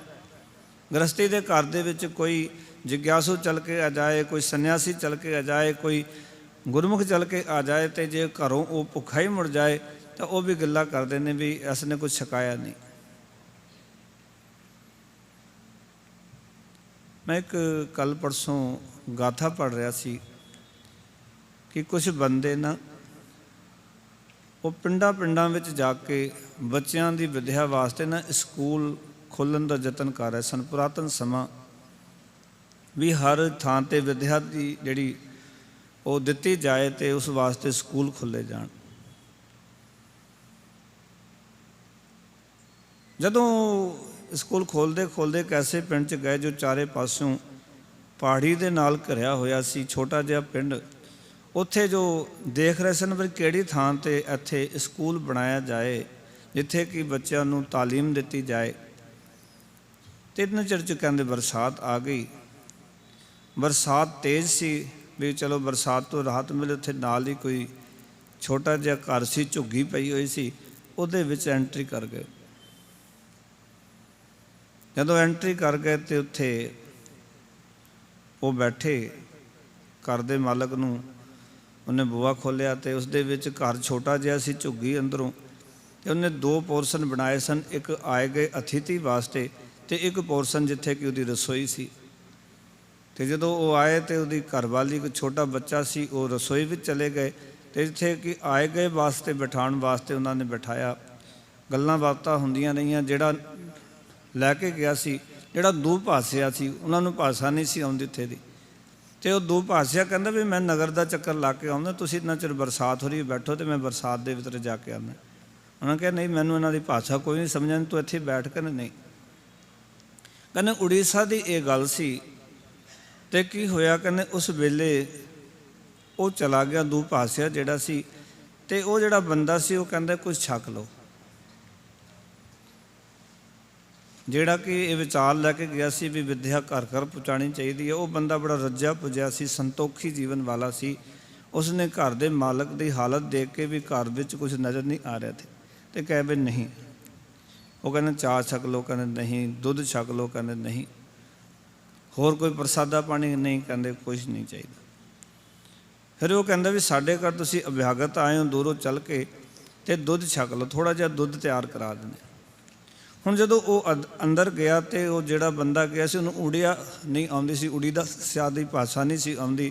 ਉਹ ਆਪਣੀ ਘਰਵਾਲੀ ਨੂੰ ਜਾ ਕੇ ਕਹਿੰਦਾ ਵੀ ਭਗਵਾਨ ਨੇ ਤੂੰ ਚਾਹ ਤਿਆਰ ਕਰ ਉੜੀਆ ਦੇ ਅੰਦਰ। ਤੇ ਉਹ ਕਹਿੰਦੀ ਵੀ ਆਪਣੇ ਘਰ ਤਾਂ ਤੁਹਾਨੂੰ ਗਰੀਬੀ ਦੀ ਪਤਾ ਹੀ ਹੈ ਵੀ ਆਪਾਂ ਕਿੰਨੇ ਗਰੀਬ ਆ। ਬੱਚਾ ਛੋਟਾ ਘਰ ਵਿੱਚ, ਉਸਦੇ ਜੋਗਾ ਦੁੱਧ ਨਹੀਂ ਹੈ, ਤੁਸੀਂ ਉਹਨਾਂ ਨੂੰ ਬੋਲ ਕੇ ਆ ਕੇ ਵੀ ਚਾਹ ਪਾਣੀ ਛਕ ਲਓ, ਵੀ ਥੋੜ੍ਹਾ ਚਲੋ ਦੁੱਧ ਹੀ ਛਕ ਲਓ। ਵੀ ਦੁੱਧ ਤਾਂ ਹੈ ਨਹੀਂ। ਆਪਸ ਦੇ ਵਿੱਚ ਕਹਿੰਦੇ ਬਹੁਤ ਦੇਰ ਇੱਕ ਦੂਜੇ ਨਾਲ ਚੱਲਦਾ ਰਿਹਾ ਉਹਨਾਂ ਦਾ। ਉਹ ਕਹਿੰਦਾ ਵੀ ਆਏ ਨੇ, ਹੁਣ ਚਲੋ ਮੈਂ ਬੋਲ ਹੀ ਆਇਆ ਤੇ ਹੁਣ ਤਿਆਰ ਕਰ ਦੇ। ਉਹ ਕਹਿੰਦੀ ਦੁੱਧ ਤਾਂ ਸ਼ਾਮ ਜੋਗਾ ਸਾਡਾ ਹੈ ਨਹੀਂ, ਬੱਚੇ ਨੇ ਕੀ ਪੀਣਾ, ਇਸਨੇ ਘਰ ਛੋਟਾ ਬੱਚਾ। ਉਹਨਾਂ ਨੇ ਸਾਰੀ ਗੱਲ ਸੁਣੀ, ਅੱਧੀ ਕੁ ਗੱਲ ਸਮਝ ਆ ਗਈ ਵੀ ਘਰ ਦੇ ਵਿੱਚ ਆਪਸ ਦੇ ਵਿੱਚ ਕੋਈ ਵਾਦ ਵਿਵਾਦ ਹੋ ਰਿਹਾ ਇਹਨਾਂ ਦੇ, ਤੇ ਉਹਨਾਂ ਨੂੰ ਸਮਝ ਆ ਗਈ ਵੀ ਦੁੱਧ ਹੈ ਨਹੀਂ। ਫਿਰ ਉਸਨੇ ਕਿਹਾ ਵੀ ਇੱਦਾਂ ਕਰ, ਫਿਰ ਥੋੜ੍ਹਾ ਸਾ ਦੁੱਧ ਲੈ, ਬਾਕੀ ਪਾਣੀ ਪਾ ਕੇ ਨਾ ਗਰਮ ਕਰਕੇ ਦੇ। ਤੇ ਉਸਨੇ ਉਹਦੇ ਘਰਵਾਲੇ ਨੇ ਕਿਹਾ ਵੀ ਇਹ ਆ ਤੇ ਗਏ ਨੇ ਘਰ ਦੇ ਵਿੱਚ, ਕਿ ਇਹ ਸਾਡੇ ਬੱਚੇ ਦੇ ਹਿੱਸੇ ਦਾ ਦੁੱਧ ਪੀਣਗੇ। ਇਹ ਗੱਲ ਉਹਨੇ ਸੁਣ ਲਈ। ਉਸ ਬੰਦੇ ਨੂੰ ਬੜੀ ਫੀਲ ਹੋਈ ਵੀ ਗਰੀਬੀ ਕਿੱਦਾਂ ਦੀ ਹੁੰਦੀ ਹੈ। ਤੇ ਜਦੋਂ ਇਹ ਗੱਲ ਸੁਣੀ ਤੇ ਉਹਦੇ ਕੋਲ ਅੱਧਾ ਪਾਣੀ ਪਾ ਕੇ ਦੁੱਧ ਲੈ ਕੇ ਆਇਆ। ਉਹਨੂੰ ਕਿਹਾ ਵੀ ਮੈਨੂੰ ਭੁੱਖ ਨਹੀਂ ਹੈ। ਉਹਨਾਂ ਚਿਰ ਦੇ ਵਿੱਚ ਦੁਭਾਸ਼ਿਆ ਵੀ ਆ ਗਿਆ। ਉਸਨੇ ਆਪਣੇ ਦੁਭਾਸ਼ਿਆ ਨੂੰ ਕਿਹਾ ਵੀ ਇਹਨੂੰ ਸਮਝਾਓ, ਇਹਨਾਂ ਨੂੰ ਵੀ ਮੈਂ ਉਪਾਸ ਰੱਖਿਆ ਹੋਇਆ, ਮੈਂ ਛਕਣਾ ਨਹੀਂ ਕੁਝ ਵੀ। ਉਹ ਦੁਭਾਸ਼ਿਆ ਬੜਾ ਹੈਰਾਨ ਸੀ ਵੀ ਸਵੇਰੇ ਤਾਂ ਰੱਜ ਕੇ ਛਕਿਆ ਤੇ ਹੁਣ ਕਹਿੰਦੇ ਵਰਤ ਰੱਖਿਆ ਹੋਇਆ, ਵੀ ਕੁਝ ਛਕਣਾ ਹੀ ਨਹੀਂ। ਬੜਾ ਹੈਰਾਨ ਹੋਇਆ ਵੀ ਗੱਲ ਸਮਝ ਨਹੀਂ ਆਈ। ਕਹਿੰਦੇ ਤੂੰ ਇਹਨਾਂ ਨੂੰ ਮਨਾ ਕਰਦੇ ਵੀ ਦੁੱਧ ਨਹੀਂ ਪੀਣਾ, ਉਪਾਸ ਰੱਖਿਆ ਹੋਇਆ, ਦੁੱਧ ਨਹੀਂ ਛਕਣਾ ਇਹਨਾਂ ਨੇ। ਦੁਭਾਸ਼ੀਏ ਨੇ ਉਹਨੇ ਕਹਿ ਦਿੱਤਾ ਉੜੀਆ ਦੇ ਵਿੱਚ ਉਹਨਾਂ ਨੂੰ ਵੀ ਇਹਨਾਂ ਨੂੰ ਦੁੱਧ ਨਹੀਂ ਛਕਣਾ ਤੇ ਤੁਸੀਂ ਜੋ ਇਹਨੂੰ ਵਾਪਸ ਲੈ ਜਾਓ। ਉਹਨਾਂ ਨੂੰ ਜ਼ੋਰ ਕੀਤਾ ਕਿ ਨਹੀਂ ਛਕਣਾ ਨਹੀਂ ਹੈ, ਇਹ ਉਪਾਸ ਰਿਹਾ, ਵਰਤ ਰੱਖਿਆ ਹੋਇਆ। ਉਹ ਜਦੋਂ ਘਰ ਤੋਂ ਬਾਹਰ ਆਏ ਤੇ ਉਸਨੇ ਗੱਲ ਕੀਤੀ ਵੀ ਸਵੇਰ ਤਾਂ ਤੁਸੀਂ ਰੱਜ ਕੇ ਰੋਟੀ ਛਕੀ ਹੈ ਤੇ ਹੁਣ ਤੁਸੀਂ ਕਹਿੰਦੇ ਮੈਂ ਵਰਤ ਰੱਖਿਆ ਹੋਇਆ। ਤੇ ਫਿਰ ਉਹਨੇ ਜੀ ਸਾਰੀ ਗੱਲ ਸਮਝਿਆ ਵੀ ਗੱਲ ਇੱਦਾਂ ਸੀ, ਘਰ 'ਚ ਗਰੀਬੀ ਬਹੁਤ ਜ਼ਿਆਦਾ ਹੈ, ਬੱਚੇ ਜੋਗਾ ਵੀ ਦੁੱਧ ਜੋਗਾ ਵੀ ਪੈਸਾ ਨਹੀਂ ਹੈ। ਥੋੜ੍ਹਾ ਜਿਹਾ ਦੁੱਧ ਸੀ ਘਰ ਵਿੱਚ, ਉਹ ਬੱਚੇ ਵਾਸਤੇ ਰੱਖਿਆ ਹੋਇਆ ਸੀ। ਤੇ ਉਹ ਘਰ ਵਾਲੇ ਨੇ ਜ਼ੋਰ ਦਿੱਤਾ, ਲੜਿਆ ਆਪਣੀ ਘਰਵਾਲੀ ਨਾਲ ਜਾ ਕੇ, ਉਹਨੇ ਗਰਮ ਤਾਂ ਕਰ ਦਿੱਤਾ ਦੁੱਧ ਅੱਧਾ ਪਾਣੀ ਮਿਲਾ ਕੇ, ਪਰ ਘਰਵਾਲੀ ਕਹਿੰਦੀ ਵੀ ਇਹ ਸਾਡੇ ਬੱਚੇ ਦਾ ਹੱਕ ਖਾਏਗਾ। ਵੀ ਇਹ ਗੱਲ ਜਿਹੜੀ ਮੈਨੂੰ ਸੁਣੀ ਤੇ ਮੈਨੂੰ ਬੜੀ ਚੁਭੀ, ਇਸ ਕਰਕੇ ਮੈਂ ਕਿਹਾ ਇਹ ਗੱਲ ਇਹ ਸੀ ਸਾਰੀ। ਇਸ ਦਾ ਅਰਥ ਹੈ ਕਿ ਮਾਇਆ ਦਾ ਘਰ ਵਿੱਚ ਹੋਣਾ, ਪਦਾਰਥਾਂ ਦਾ ਘਰ ਵਿੱਚ ਹੋਣਾ ਕਿੰਨਾ ਜ਼ਰੂਰੀ ਹੈ। ਨਹੀਂ ਤਾਂ ਗ੍ਰਸਤੀ ਦੇ ਉੱਤੇ ਗਿੱਲਾ ਆਉਂਦਾ। ਉਹ ਤਾਂ ਸਿਆਣਾ ਬੰਦਾ ਸੀ, ਉਸਨੇ ਇਸ ਗੱਲ ਨੂੰ ਫੀਲ ਕੀਤਾ ਵੀ ਗਰੀਬੀ ਕਿੱਦਾਂ ਦੀ ਹੈ, ਅਸੀਂ ਸਾਰੇ ਨਹੀਂ ਕਰ ਪਾਉਂਦੇ, ਕਿਸੇ ਦੀ ਮਜਬੂਰੀ ਜਿਹੜੀ ਹੈ ਨਾ। ਇਸ ਕਰਕੇ ਭਗਤ ਕਬੀਰ ਸਾਹਿਬ ਕਹਿੰਦੇ ਨੇ ਕਿ ਮਾਇਆ ਜੀਵਨ ਵਿੱਚ ਕਿੰਨੀ ਕੁ ਜ਼ਰੂਰਤ ਰੱਖਦੀ ਹੈ, ਮਾਇਆ ਹੋਣੀ ਕਿੰਨੀ ਜ਼ਰੂਰੀ ਹੈ। ਜੇ ਗ੍ਰਸਤੀ ਕੋਲ ਮਾਇਆ ਨਹੀਂ ਹੈ ਨਾ, ਤਾਂ ਇੱਕ ਤਾਂ ਉਸਦੇ ਘਰ ਵਿੱਚ ਜਿਹੜਾ ਅਭਿਆਗਤ ਆਉਂਦਾ ਉਹ ਭੁੱਖਾ ਚਲਾ ਜਾਂਦਾ ਹੈ। ਇਹ ਗੱਲ ਵੱਖਰੀ ਕਿ ਅੱਜ ਸਮਾਜ 'ਚ ਅਸੀਂ ਦੇਖਦੇ ਹਾਂ ਕਿ ਲੋਕਾਂ ਕੋਲ ਬੜੀ ਬੜੀ ਮਾਇਆ ਹੈ, ਪਰ ਘਰ ਆਏ ਗਏ ਦੀ ਪੁੱਛ ਗਿੱਛ ਨਹੀਂ ਕਰਦੇ ਲੋਕ। ਇਹ ਇੱਦਾਂ ਦੇ ਵੀ ਲੋਕ ਨੇ ਜਿਨ੍ਹਾਂ ਕੋਲ ਮਾਇਆ ਦੇ ਅੰਬਾਲ ਲੱਗੇ ਨੇ, ਪਰ ਉਹਨਾਂ ਦੇ ਮਨ ਵਿੱਚ ਕਿਸੇ ਆਏ ਅਭਿਆਗਤ ਜਿਗਿਆਸੂ ਘਰ ਵਿੱਚ ਕੋਈ ਪ੍ਰਾਹੁਣਾ ਚੱਲ ਕੇ ਆਇਆ, ਪਰ ਉਹਨਾਂ ਦੇ ਅੰਦਰ ਇਹ ਹੈ ਹੀ ਨਹੀਂ ਵੀ ਚਲੋ ਆਏ ਗਏ ਦੀ ਪੁੱਛ ਪੜਤਾਲ ਕਰਨੀ ਚਾਹੀਦੀ ਹੈ। ਪਰ ਇੱਕ ਉਹ ਨੇ ਜਿਨ੍ਹਾਂ ਦੇ ਘਰ ਵਿੱਚ ਮਾਇਆ ਘੱਟ ਹੋਵੇ, ਭਗਤ ਕਬੀਰ ਸਾਹਿਬ ਕਹਿੰਦੇ ਨੇ, ਫਿਰ ਉਹਨਾਂ ਮਨੁੱਖਾਂ ਦੇ ਮਨ ਵਿੱਚ ਇਹ ਧਰਵਾਸ ਨਹੀਂ ਹੁੰਦੀ ਵੀ ਸਾਡੇ ਘਰ ਕੋਈ ਆਇਆ ਪਰ ਸਾਡੇ ਕੋਲ ਛਕਾਣ ਜੋਗਾ ਕੁਝ ਵੀ ਨਹੀਂ ਸੀ, ਇਸ ਕਰਕੇ ਉਹ ਦੁਖੀ ਹੁੰਦੇ ਹਨ। ਭਗਤ ਕਬੀਰ ਸਾਹਿਬ ਜੀ ਸਮਝਾਉਣਾ ਚਾਹੁੰਦੇ, ਵਾਕੈ ਅੰਤਰ ਨਹੀਂ ਸੰਤੋਖ, ਬਿਨ ਸੁਹਾਗਨ ਲਾਗੈ ਦੋਖ। ਉਹਦੇ ਅੰਦਰ ਇਸ ਮਾਇਆ ਤੋਂ ਬਿਨਾਂ ਕੀ ਹੈ, ਅੰਦਰ ਧਰਵਾਸ ਨਹੀਂ ਪੈਦਾ ਹੁੰਦਾ, ਤਸੱਲੀ ਨਹੀਂ ਹੁੰਦੀ। ਜਦੋਂ ਕੋਈ ਆਇਆ ਤੇ ਉਹ ਜੇ ਭੁੱਖਾ ਚਲਾ ਜਾਏ ਤੇ ਐਸੇ ਗ੍ਰਸਤੀ ਨੂੰ ਫਿਰ ਅੰਦਰੋਂ ਤਸੱਲੀ ਨਹੀਂ ਹੁੰਦੀ ਵੀ ਮੈਂ ਸੇਵਾ ਨਹੀਂ ਕਰ ਸਕਿਆ। ਇਸ ਕਰਕੇ ਭਗਤ ਕਬੀਰ ਸਾਹਿਬ ਜੀ ਕਹਿੰਦੇ ਨੇ, ਐਸੇ ਗ੍ਰਸਤੀ ਦੇ ਉੱਤੇ ਆਇਆ ਹੋਇਆ ਮਨੁੱਖ ਕੋਈ ਵੀ ਹੋਵੇ, ਉਹਦੇ ਅੰਦਰ ਗਿੱਲਾ ਆਉਂਦਾ ਵੀ ਇਹ ਕਿੱਦਾਂ ਦਾ ਗ੍ਰਸਤੀ ਹੈ ਵੀ ਇਹ ਸੇਵਾ ਨਹੀਂ ਕਰ ਸਕਿਆ। ਫਿਰ ਭਗਤ ਕਬੀਰ ਸਾਹਿਬ ਅੱਗੇ ਇਸ ਮਾਇਆ ਦੀ ਗੱਲ ਨੂੰ ਸਾਨੂੰ ਸਮਝਾ ਰਹੇ ਨੇ ਕਿ ਮਾਇਆ ਜਿਹੜੀ ਉਹ ਕੀ ਕਰਦੀ ਹੈ। ਆਖਣ ਲੱਗੇ, ਕਹਿੰਦੇ ਨੇ, ਸੁਹਾਗਨ ਕਿਰਪਨ ਕੀ ਪੂਤੀ। ਇਹ ਜਿਹੜੀ ਮਾਇਆ ਰੂਪੀ ਸੁਹਾਗਣ ਹੈ, ਸਦਾ ਖਸਮਵਤੀ ਰਹਿਣ ਵਾਲੀ ਜਿਹੜੀ ਮਾਇਆ ਹੈ, ਕਿਰਪਨ ਕਹਿੰਦੇ ਨੇ ਕੰਜੂਸ ਨੂੰ, ਪੋਤੀ ਦਾ ਅਰਥ ਹੈ ਉਸ ਕੰਜੂਸ ਦੀ ਪੁੱਤਰੀ ਹੈ। ਪਾਓ ਜਿਹੜੀ ਇਹ ਮਾਇਆ ਹੈ ਕੰਜੂਸ ਮਨੁੱਖ ਦੇ ਕੋਲ ਵੀ ਹੁੰਦੀ ਹੈ। ਭਗਤ ਕਬੀਰ ਸਾਹਿਬ ਕਹਿੰਦੇ ਨੇ ਪਰ ਉਹ ਇਸ ਨੂੰ ਵਰਤਦਾ ਨਹੀਂ ਹੈ। ਜਿਹਨੂੰ ਮਹਾਰਾਜ ਨੇ ਕਿਹਾ, ਸੂਮੈ ਤਨ ਰਾਖਣ ਕੋ ਦੀਆ, ਮੁਗਧ ਕਹਿ ਧਨ ਮੇਰਾ। ਧਨ ਵਰਤਨ ਵਾਸਤੇ ਦਿੱਤਾ, ਮੂਰਖ ਕਹਿੰਦਾ ਮੇਰਾ। ਇਹ ਖਾਣ ਖਰਚਣ ਵਾਸਤੇ ਹੈ, ਧਨ ਚਾਹੀਦਾ। ਪਰ ਜਿਹੜਾ ਸੂਮ ਹੈ ਉਹ ਇਕੱਠੀ ਬਹੁਤੀ ਕਰ ਲੈਂਦਾ ਹੈ। ਜਿਹੜਾ ਕੰਜੂਸ ਬੰਦਾ ਹੈ, ਭਗਤ ਕਬੀਰ ਸਾਹਿਬ ਕਹਿੰਦੇ ਬੜੀ ਇਕੱਠੀ ਕਰ ਲੈਂਦਾ ਹੈ, ਕਿਉਂਕਿ ਇਹ ਉਹਦੀ ਪੁੱਤਰੀ ਦੇ ਸਮਾਨ ਹੈ, ਬੜੀ ਇਕੱਠੀ ਕਰ ਲੈਂਦਾ ਹੈ, ਪਰ ਇਸ ਨੂੰ ਵਰਤਦਾ ਨਹੀਂ ਹੈ। ਸੁਹਾਗਨ ਪਾਓ ਇਹ ਮਾਇਆ, ਕਿਰਪਨ ਕੀ ਪੂਤੀ। ਤੇ ਨਾਲ ਕਹਿਣ ਲੱਗੇ, ਸੇਵਕ ਤਜ ਜਗਤ ਸਿਉ ਸੋਤੀ। ਇਹ ਜਿਹੜੀ ਮਾਇਆ ਹੈ ਸੇਵਕ ਨੂੰ ਛੱਡ ਕੇ, ਰੱਬ ਦੇ ਪਿਆਰੇ ਨੂੰ ਛੱਡ ਕੇ, ਉਸ ਦੇ ਉੱਤੇ ਤਾਂ ਇਸ ਦਾ ਜ਼ੋਰ ਨਹੀਂ ਚੱਲਦਾ। ਪ੍ਰਭੂ ਦੇ ਭਗਤਾਂ ਨੂੰ ਛੱਡ ਕੇ ਜਗਤ ਸਿਉ ਸੋਤੀ, ਇਹ ਜਗਤ ਦੇ ਨਾਲ ਚਿਮੜੀ ਰਹਿੰਦੀ ਹੈ ਮਾਇਆ। ਜਗਤ ਦੇ ਲੋਕਾਂ ਦੇ ਉੱਤੇ, ਮਨਮੁਖੀ ਜਿਹੜੇ ਲੋਕ ਨੇ ਉਹਨਾਂ ਦੇ ਉੱਤੇ ਆਪਣਾ ਅਸਰ ਪਾ ਕੇ ਰੱਖਦੀ ਹੈ। ਮਾਇਆ ਦਾ ਦੂਜਾ ਇਹ ਢੰਗ ਦੱਸ ਰਿਹਾ ਵੀ ਮਾਇਆ ਕਿੱਦਾਂ ਆਪਣਾ ਪ੍ਰਭਾਵ ਪਾਉਂਦੀ ਹੈ। ਇਸ ਕਰਕੇ ਗੁਰਬਾਣੀ ਨੇ ਸਾਨੂੰ ਮਾਇਆ ਵਰਤਨ ਦੀ ਜੁਗਤ, ਮਾਇਆ ਹੋਈ ਨਾਗਨੀ ਜਗਤ ਰਹੀ ਲਪਟਾਏ, ਇਸ ਕੀ ਸੇਵਾ ਜੋ ਕਰੇ ਤਿਸ ਹੀ ਕੋ ਫਿਰ ਖਾਏ। ਪਰ ਗੁਰਮੁਖ ਕੋਈ ਗਾੜੂ ਜਿਲ ਦਲਮਲ ਲਾਈ ਪਾਏ। ਕੋਈ ਗੁਰਮੁਖ ਹੁੰਦਾ ਗਾੜੂ, ਜਿਹਨੂੰ ਗਾੜੂ ਮੰਤਰ ਆਉਂਦਾ, ਭਾਵੇਂ ਉਸ ਮਾਇਆ ਨੂੰ ਵਰਤਣ ਦਾ ਤਰੀਕਾ ਹੁੰਦਾ, ਉਹ ਮਾਇਆ ਨੂੰ ਦਲਮਲ ਦਿੰਦਾ। ਜਿਵੇਂ ਕੋਈ ਸਪੇਰਾ ਹੁੰਦਾ ਨਾ, ਉਹ ਸੱਪ ਦੇ ਦੰਦ ਕੱਢ ਕੇ ਉਹਦੇ ਕੋਲੋਂ ਪੈਸਾ ਕਮਾਉਂਦਾ, ਉਹਦੇ ਕੋਲ ਜੁਗਤ ਆ ਗਈ। ਪਰ ਅਸੀਂ ਉਸ ਜ਼ਹਿਰੀਲੇ ਸੱਪ ਤੋਂ ਡਰਦੇ ਹਾਂ, ਸਪੇਰਾ ਉਹਦੇ ਕੋਲੋਂ ਪੈਸੇ ਕਮਾ ਰਿਹਾ। ਇਸ ਤਰ੍ਹਾਂ ਹੀ ਇਸ ਮਾਇਆ ਨੂੰ ਵਰਤਣ ਦੀ ਜੁਗਤ ਸਿੱਖਣੀ ਆਪਾਂ। ਭਗਤ ਜੀ ਕਹਿੰਦੇ ਨੇ, ਕਹਿੰਦੇ ਸਾਧੂ ਕੈ ਠਾਡੀ ਦਰਬਾਰ। ਸਾਧੂ ਦੇ ਪਾਓ ਕਿ ਗੁਰਮੁਖ ਦੇ ਦਰਵਾਜ਼ੇ 'ਤੇ ਆ ਕੇ ਇਹ ਖੜ ਜਾਂਦੀ ਹੈ। ਸਰਨ ਤੇਰੀ ਮੋਕੋ ਨਿਸਤਾਰ। ਇਹ ਮਾਇਆ ਕਹਿੰਦੀ ਹੈ ਕਿ ਮੈਂ ਤੇਰੀ ਸਰਨ ਵਿੱਚ ਹਾਂ, ਤੂੰ ਮੇਰਾ ਨਿਸਤਾਰਾ ਕਰ, ਮੈਨੂੰ ਇਸ ਸੰਸਾਰ ਦੇ ਚੁੰਗਲ 'ਚੋਂ ਬਚਾ ਲੈ। ਸੰਸਾਰ ਮੈਨੂੰ ਗਲਤ ਢੰਗ ਨਾਲ ਵਰਤਦਾ, ਇਸ ਕਰਕੇ ਤੂੰ ਮੈਨੂੰ ਬਚਾ ਲੈ। ਕਹਿੰਦੇ ਉਸਦੇ ਦਰਬਾਰ ਵਿੱਚ, ਉਹਦੀ ਸਰਨ ਵਿੱਚ ਆ ਜਾਂਦੀ ਹੈ। ਫਿਰ ਕਹਿਣ ਲੱਗੇ ਭਗਤ ਜੀ, ਸੁਹਾਗਨ ਹੈ ਅਤ ਸੁੰਦਰੀ। ਕਹਿੰਦੇ ਇਹ ਨਾ ਖਸਮ ਹੋਣ ਵਾਲੀ, ਪਾਓ ਜਿਹੜੀ ਨਾ ਖਸਮੀ ਹੁੰਦੀ ਹੈ, ਜਿਹੜੀ ਹਮੇਸ਼ਾ ਖਸਮਵਤੀ ਰਹਿਣ ਵਾਲੀ ਸੁਹਾਗਣ ਹੈ, ਇਹ ਮਾਇਆ ਹੈ। ਕਹਿੰਦੇ ਇਹ ਕੀ ਹੈ, ਅਤ ਸੁੰਦਰੀ। ਇਹ ਅਤ ਦੀ ਸੁੰਦਰ ਹੈ। ਇਹ ਜਿਹੜੀ ਮਾਇਆ ਹੈ, ਭਗਤ ਜੀ ਕਹਿੰਦੇ ਇਹ ਅਤ ਸੁੰਦਰੀ ਹੈ, ਅਤ ਦੀ ਸੋਹਣੀ ਹੈ। ਕਿਉਂਕਿ ਜਗਤ ਦਾ ਜਿਹੜਾ ਬਾਹਰ ਦਾ ਤੁਸੀਂ ਰੂਪ ਦੇਖੋਗੇ ਨਾ, ਸਰਗੁਣ ਸਰੂਪ ਦੇਖੋਗੇ, ਇਸ ਮਾਇਆ ਕਰਕੇ ਇਤਨਾ ਸੁੰਦਰ ਹੈ। ਜਦੋਂ ਅਸੀਂ ਸੁੰਦਰ ਸੁੰਦਰ ਮਹਿਲ, ਮਾੜੀਆਂ, ਸੰਸਾਰ ਦੇ ਧਨ ਪਦਾਰਥ ਵੇਖਦੇ ਹਾਂ, ਅਸੀਂ ਕਹਿੰਦੇ ਵਾਹ ਕਿਤਨਾ ਸੁੰਦਰ ਘਰ ਬਣਿਆ ਹੋਇਆ। ਪਰ ਹੈ ਤਾਂ ਇਸ ਸੁਹਾਗਣ ਕਰਕੇ, ਇਸ ਮਾਇਆ ਕਰਕੇ ਹੀ ਹੈ ਨਾ। ਇਸ ਕਰਕੇ ਗੁਰਮਤਿ ਇਹਨੂੰ ਨਿੰਦਦੀ ਨਹੀਂ ਹੈ। ਗੁਰਮਤਿ ਇਸ ਦੇ ਵਿੱਚ ਰਹਿਣ ਦੀ ਜੁਗਤ ਦੱਸਦੀ ਸਾਨੂੰ। ਗੁਰਮਤਿ ਨੇ ਤਾਂ ਇੱਥੇ ਤੱਕ ਕਿਹਾ ਗੁਰੂ ਸਾਹਿਬ ਜੀ ਨੇ ਕਿ ਮੈਂ ਸਿੱਖਾ ਤੇਰੇ ਕੋਲ ਇਤਨੀ ਕੋ ਮਾਇਆ ਵੇਖਣਾ ਚਾਹੁੰਦਾ ਕਿ ਮਾਲਕ ਨੇ ਮੋਤੀ ਤਾਂ ਮੰਦਰ ਉਸਰੈ ਰਤਨੀ ਤਾਂ ਹੋਏ ਜੜਾਓ ਕਸਤੂਰ ਕੁੰਗੂ ਅਗਰ ਚੰਦਨ ਲੀਪ ਆਵੇ ਚਾਓ। ਪਰ ਨਾਲ ਇੱਕ ਸਿਧਾਂਤ ਬਖਸ਼ਿਆ ਬਾਪੂ ਨਾਨਕ ਨੇ ਕਿ ਮਤ ਦੇਖ ਭੂਲਾ ਵਿਸਰੈ ਤੇਰਾ ਚਿੱਤ ਨਾ ਆਵੇ ਨਾ। ਇਤਨਾ ਕੁਛ ਹੋਵੇ ਤੇਰੇ ਕੋਲ ਪਰ ਮਤਾਂ ਨੂੰ ਵੇਖ ਕੇ ਰੱਬ ਭੁੱਲ ਜਾਏ, ਇਹ ਧਿਆਨ ਰੱਖੀ। ਗੁਰੂ ਸਾਹਿਬ ਮਾਇਆ ਇਕੱਠੀ ਕਰਨ ਨੂੰ, ਮਾਇਆ ਕਮਾਉਣ ਨੂੰ, ਪੈਸਾ ਜੋੜਨ ਨੂੰ ਕੋਈ ਮਨਾ ਥੋੜ੍ਹੀ ਕਰ ਰਿਹਾ, ਪਰ ਉਹਨੂੰ ਵੇਖ ਕੇ ਭੁੱਲ ਨਾ ਜਾਈ ਰੱਬ ਨੂੰ।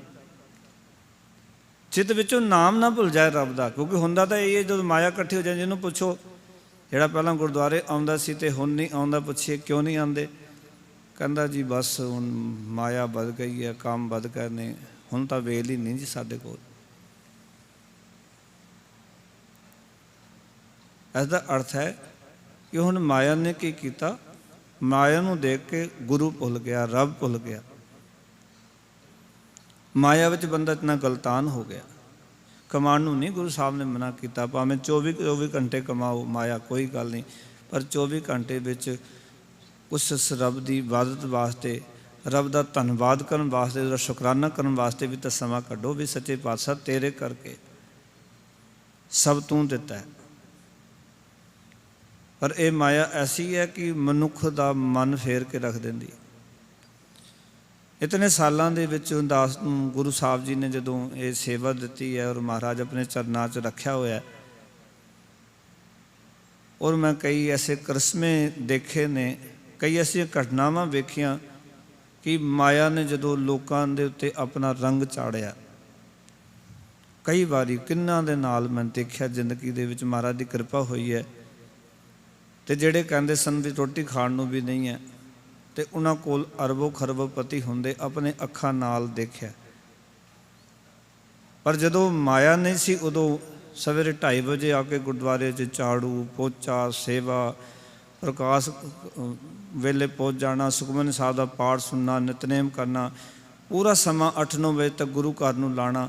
ਮਾਇਆ ਨਹੀਂ ਸੀ, ਪਰ ਜਦੋਂ ਮਾਇਆ ਆ ਗਈ ਫਿਰ 1 ਮਿੰਟ ਵੀ ਗੁਰੂ ਦੇ ਧੰਨਵਾਦ ਵਾਸਤੇ ਨਹੀਂ। ਐਸੇ ਵੀ ਲੋਕ ਦੇਖੇ ਦਾਸ ਨੇ ਜਿਹੜੇ ਕਹਿੰਦੇ ਸੀ ਬਾਬਾ ਜੀ ਅਰਦਾਸ ਕਰੋ ਵੀ ਕੋਈ ਗੱਲ ਬਣ ਜਾਏ। ਜ਼ੀਰੋ ਤੋਂ ਹੀਰੋ ਹੁੰਦੇ ਹੋਏ ਦੇਖੇ ਇਸ ਦਰ ਤੇ। ਔਰ ਫਿਰ ਉਹਨਾਂ ਨੂੰ ਬਾਅਦ ਦੇ ਵਿੱਚ ਜਦੋਂ 2-4 ਸਾਲ ਲੰਘ ਗਏ, ਦਰਸ਼ਨ ਨਹੀਂ ਹੋਏ, ਪੁੱਛਿਆ ਵੀ ਕਿੱਥੇ ਰਹਿੰਦੇ ਹੋ ਅੱਜ ਕੱਲ੍ਹ? ਪਹਿਲਾਂ ਤਾਂ 2:30 ਵਜੇ ਆ ਕੇ ਬੜੀ ਸੇਵਾ ਕਰਦੇ, 9-9 ਵਜੇ ਤੱਕ ਸੇਵਾ, ਫਿਰ ਰਾਤੀ ਫਿਰ ਆ ਜਾਣਾ, ਫਿਰ ਸੇਵਾ ਕਰਨੀ। ਹੁਣ ਕਿੱਥੇ ਰਹਿੰਦੇ ਹੋ? ਮਹਾਰਾਜ ਕੰਮ ਬੜੇ ਵੱਧ ਗਏ, ਹੁਣ ਤਾਂ ਵੇਲ ਹੀ ਨਹੀਂ ਹੈ।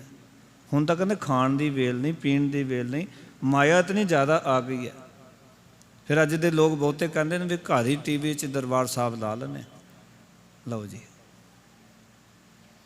ਮੁਬਾਰਕ ਹੈ ਦਰਬਾਰ ਸਾਹਿਬ, ਪਰ ਲਾਈਵ ਟੈਲੀਕਾਸਟ ਇੱਥੋਂ ਵੀ ਅਸੀਂ ਕਰਦੇ ਹਾਂ, ਪਰ ਉਹਨਾਂ ਦੇ ਵਾਸਤੇ ਜਿਹੜੇ ਬਿਮਾਰ ਨੇ, ਜਿਹੜੇ ਨਹੀਂ ਆ ਸਕਦੇ, ਇਹਨਾਂ ਸਰੀਰ ਵਿਰੁੱਧ ਹੋ ਗਿਆ, ਕਿਸੇ ਕਾਰਨ ਕਰਕੇ ਨਹੀਂ ਪਹੁੰਚ ਸਕਦੇ, ਉਹਨਾਂ ਵਾਸਤੇ ਵੀ ਚਲੋ ਪ੍ਰੋਗਰਾਮ ਜਿਹੜਾ ਹੈ ਉਹ ਨੋਟ ਕਰ ਦਿੱਤਾ, ਲਾਈਵ ਕਰ ਦਿੱਤਾ ਜਾਂ ਰਿਕਾਰਡਿੰਗ ਕਰ ਲਿਆ, ਫਿਰ ਸੰਗਤ ਕੋਲ ਪਹੁੰਚਾ ਦਿੱਤਾ ਵੀ ਬੈਠ ਕੇ ਦੁਬਾਰਾ ਸੁਣ ਸਕਣ, ਤਾਂ ਕਿ ਗੱਲ ਮਜ਼ਬੂਤ ਹੋ ਸਕੇ, ਪਕੜ ਦੇ ਵਿੱਚ ਆ ਸਕੇ ਗੱਲ। ਪਰ ਬੰਦਾ ਕਵੇ ਜੀ ਮੈਂ ਤਾਂ ਹੁਣ ਘਰ ਬੈਠੇ TV ਦੇਖ ਲੈਂਦਾ, ਮੈਂ ਤਾਂ ਗੱਡੀ ਵਿੱਚ ਹੀ ਵੇਖ ਲੈਂਦਾ, ਪਰ ਸਤਸੰਗਤ ਦਾ ਜੋ ਮਹੱਤਵ ਗੁਰਬਾਣੀ ਵਿੱਚ ਹੈ ਨਾ, ਉਹ ਤੇਰੀ ਗੱਡੀ ਵਿੱਚ ਲੱਗੇ ਹੋਏ TV ਨੇ ਜਾਂ ਘਰ 'ਚ ਲੱਗੇ ਹੋਏ TV ਦੀ ਸਤਸੰਗਤ ਔਰ ਗੁਰੂ ਕੀ ਸੰਗਤ ਵਿੱਚ ਫਰਕ ਹੈ।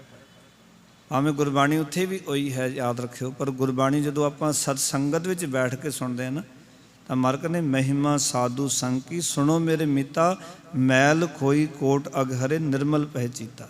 ਇਹ ਸਤਸੰਗਤ ਦੀ ਅਸੀਂ ਮਹਿਮਾ, ਕਰੋੜਾਂ ਪਾਪ ਦੂਰ ਕਰ ਦਿੰਦੀ ਇਹ ਸਤਸੰਗ। ਉੱਥੇ ਨਹੀਂ ਹੋਣੇ, ਉੱਥੇ ਤਾਂ ਹੋਰ ਪਾਪ ਵਧਣਗੇ। ਪਰ ਜਦੋਂ ਸਤਸੰਗਤ 'ਚ ਬੈਠੇਗਾ ਨਾ, ਗੁਰੂ ਦਰ 'ਤੇ ਆਏਗਾ, ਤਾਂ ਤੈਨੂੰ ਇਹ ਗਿਆਨ ਪੈਦਾ ਹੋਏਗਾ ਇੱਥੇ ਆ ਕੇ ਵੀ ਮੈਂ ਤਾਂ ਕੋਈ ਬੰਦਗੀ ਨਹੀਂ ਕਰਦਾ, ਬੜੀ ਬੰਦਗੀਆਂ ਕਰਨ ਵਾਲੀਆਂ ਰੂਹਾਂ ਬੈਠੀਆਂ ਇੱਥੇ। ਅੰਦਰੋਂ ਨਿਮਰਤਾ ਪੈਦਾ ਹੋਏਗੀ ਵੀ ਸੱਚੇ ਪਾਤਸ਼ਾਹ ਮੈਂ ਤਾਂ ਕੁਛ ਵੀ ਨਹੀਂ, ਮੈਂ ਤਾਂ ਜੇ ਸ਼ੁਰੂਆਤ ਕੀਤੀ ਹੈ, ਲੋਕ ਤਾਂ ਕਿਤੇ ਗੁਰਮਤਿ ਦੀ ਰੋਸ਼ਨੀ ਲੈ ਕੇ ਪਹੁੰਚ ਗਏ, ਜੀਵਨ ਘੜ ਲਿਆ ਲੋਕਾਂ ਨੇ, ਮੈਂ ਤਾਂ ਅਜੇ ਸ਼ੁਰੂਆਤ ਕੀਤੀ ਹੈ। ਕਈ ਕਹਿਣਗੇ ਸ਼ੁਰੂਆਤ ਵੀ ਨਹੀਂ ਹੋਈ ਸੱਚੇ ਪਾਤਸ਼ਾਹ, ਹੁਣ ਸਮਝ ਆਈ ਹੈ ਵੀ ਗੁਰੂ ਸਾਹਿਬ ਜੀ ਦਾ ਤਾਂ ਮਤ ਹੀ ਕੁਛ ਹੋਰ ਸੀ, ਸਾਨੂੰ ਤਾਂ ਸਮਝ ਹੀ ਨਹੀਂ ਆਇਆ।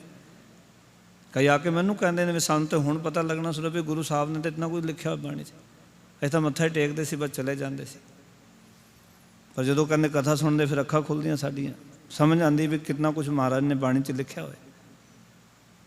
इस करके प्यार वालों गुरु के दर ते आना, ये नहीं कहना कम वध गया, अरदास करो सच्चे पातशाह तेरा शुकराना तू कम वधाया, पर इतना टाइम जरूर काटो गुरु दर वास्ते जिथों सब कुछ प्राप्त होया हो, जिथे अकाल पुरख ने यह जीवन दिता।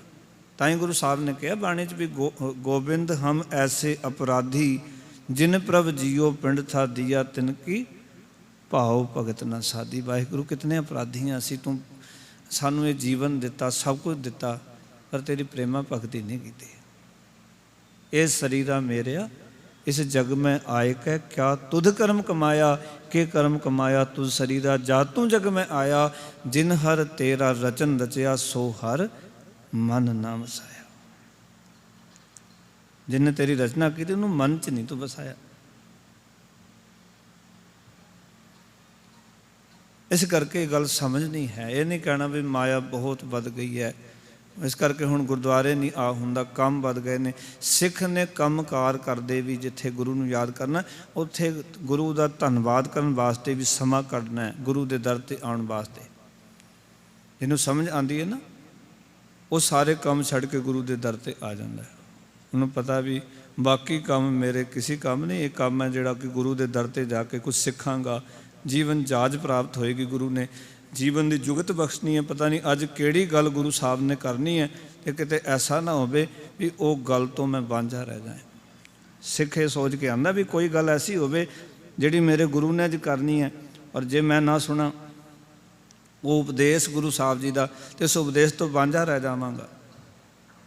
और ये भी एक भी गल याद रखियो, जीवन में पूरी जिंदगी का सत्संग इस करके ही करना है आपां कि वो एक समा नियत है। वैसे वो गुरु साहब नूं पता, सानू किसी नूं नहीं पता। जदों कि एक चित जे एक छिन ध्यायो काल फास के बीच न आयो।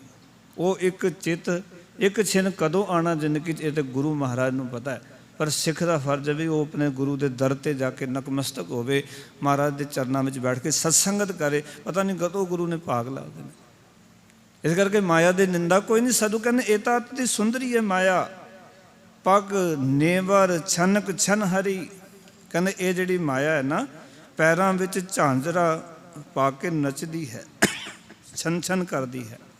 जो लग प्राण त्यो लग संगे, पर आखन लगे जदों तक तेरे अंदर प्राण हैं उदों तक ये माया तेरे नाल है। नाहीं ता चली बेग उठ नंगे, जिमें प्राण निकले ने तो ये माया नंगे पैर ही दौड़ जाती, पाओ उस वेले साथ छड़ जाती जदों तेरे प्राण निकल जाते। उचारण करो सतनाम। उस तो बाद ये माया तेरे साथ नहीं निभदी।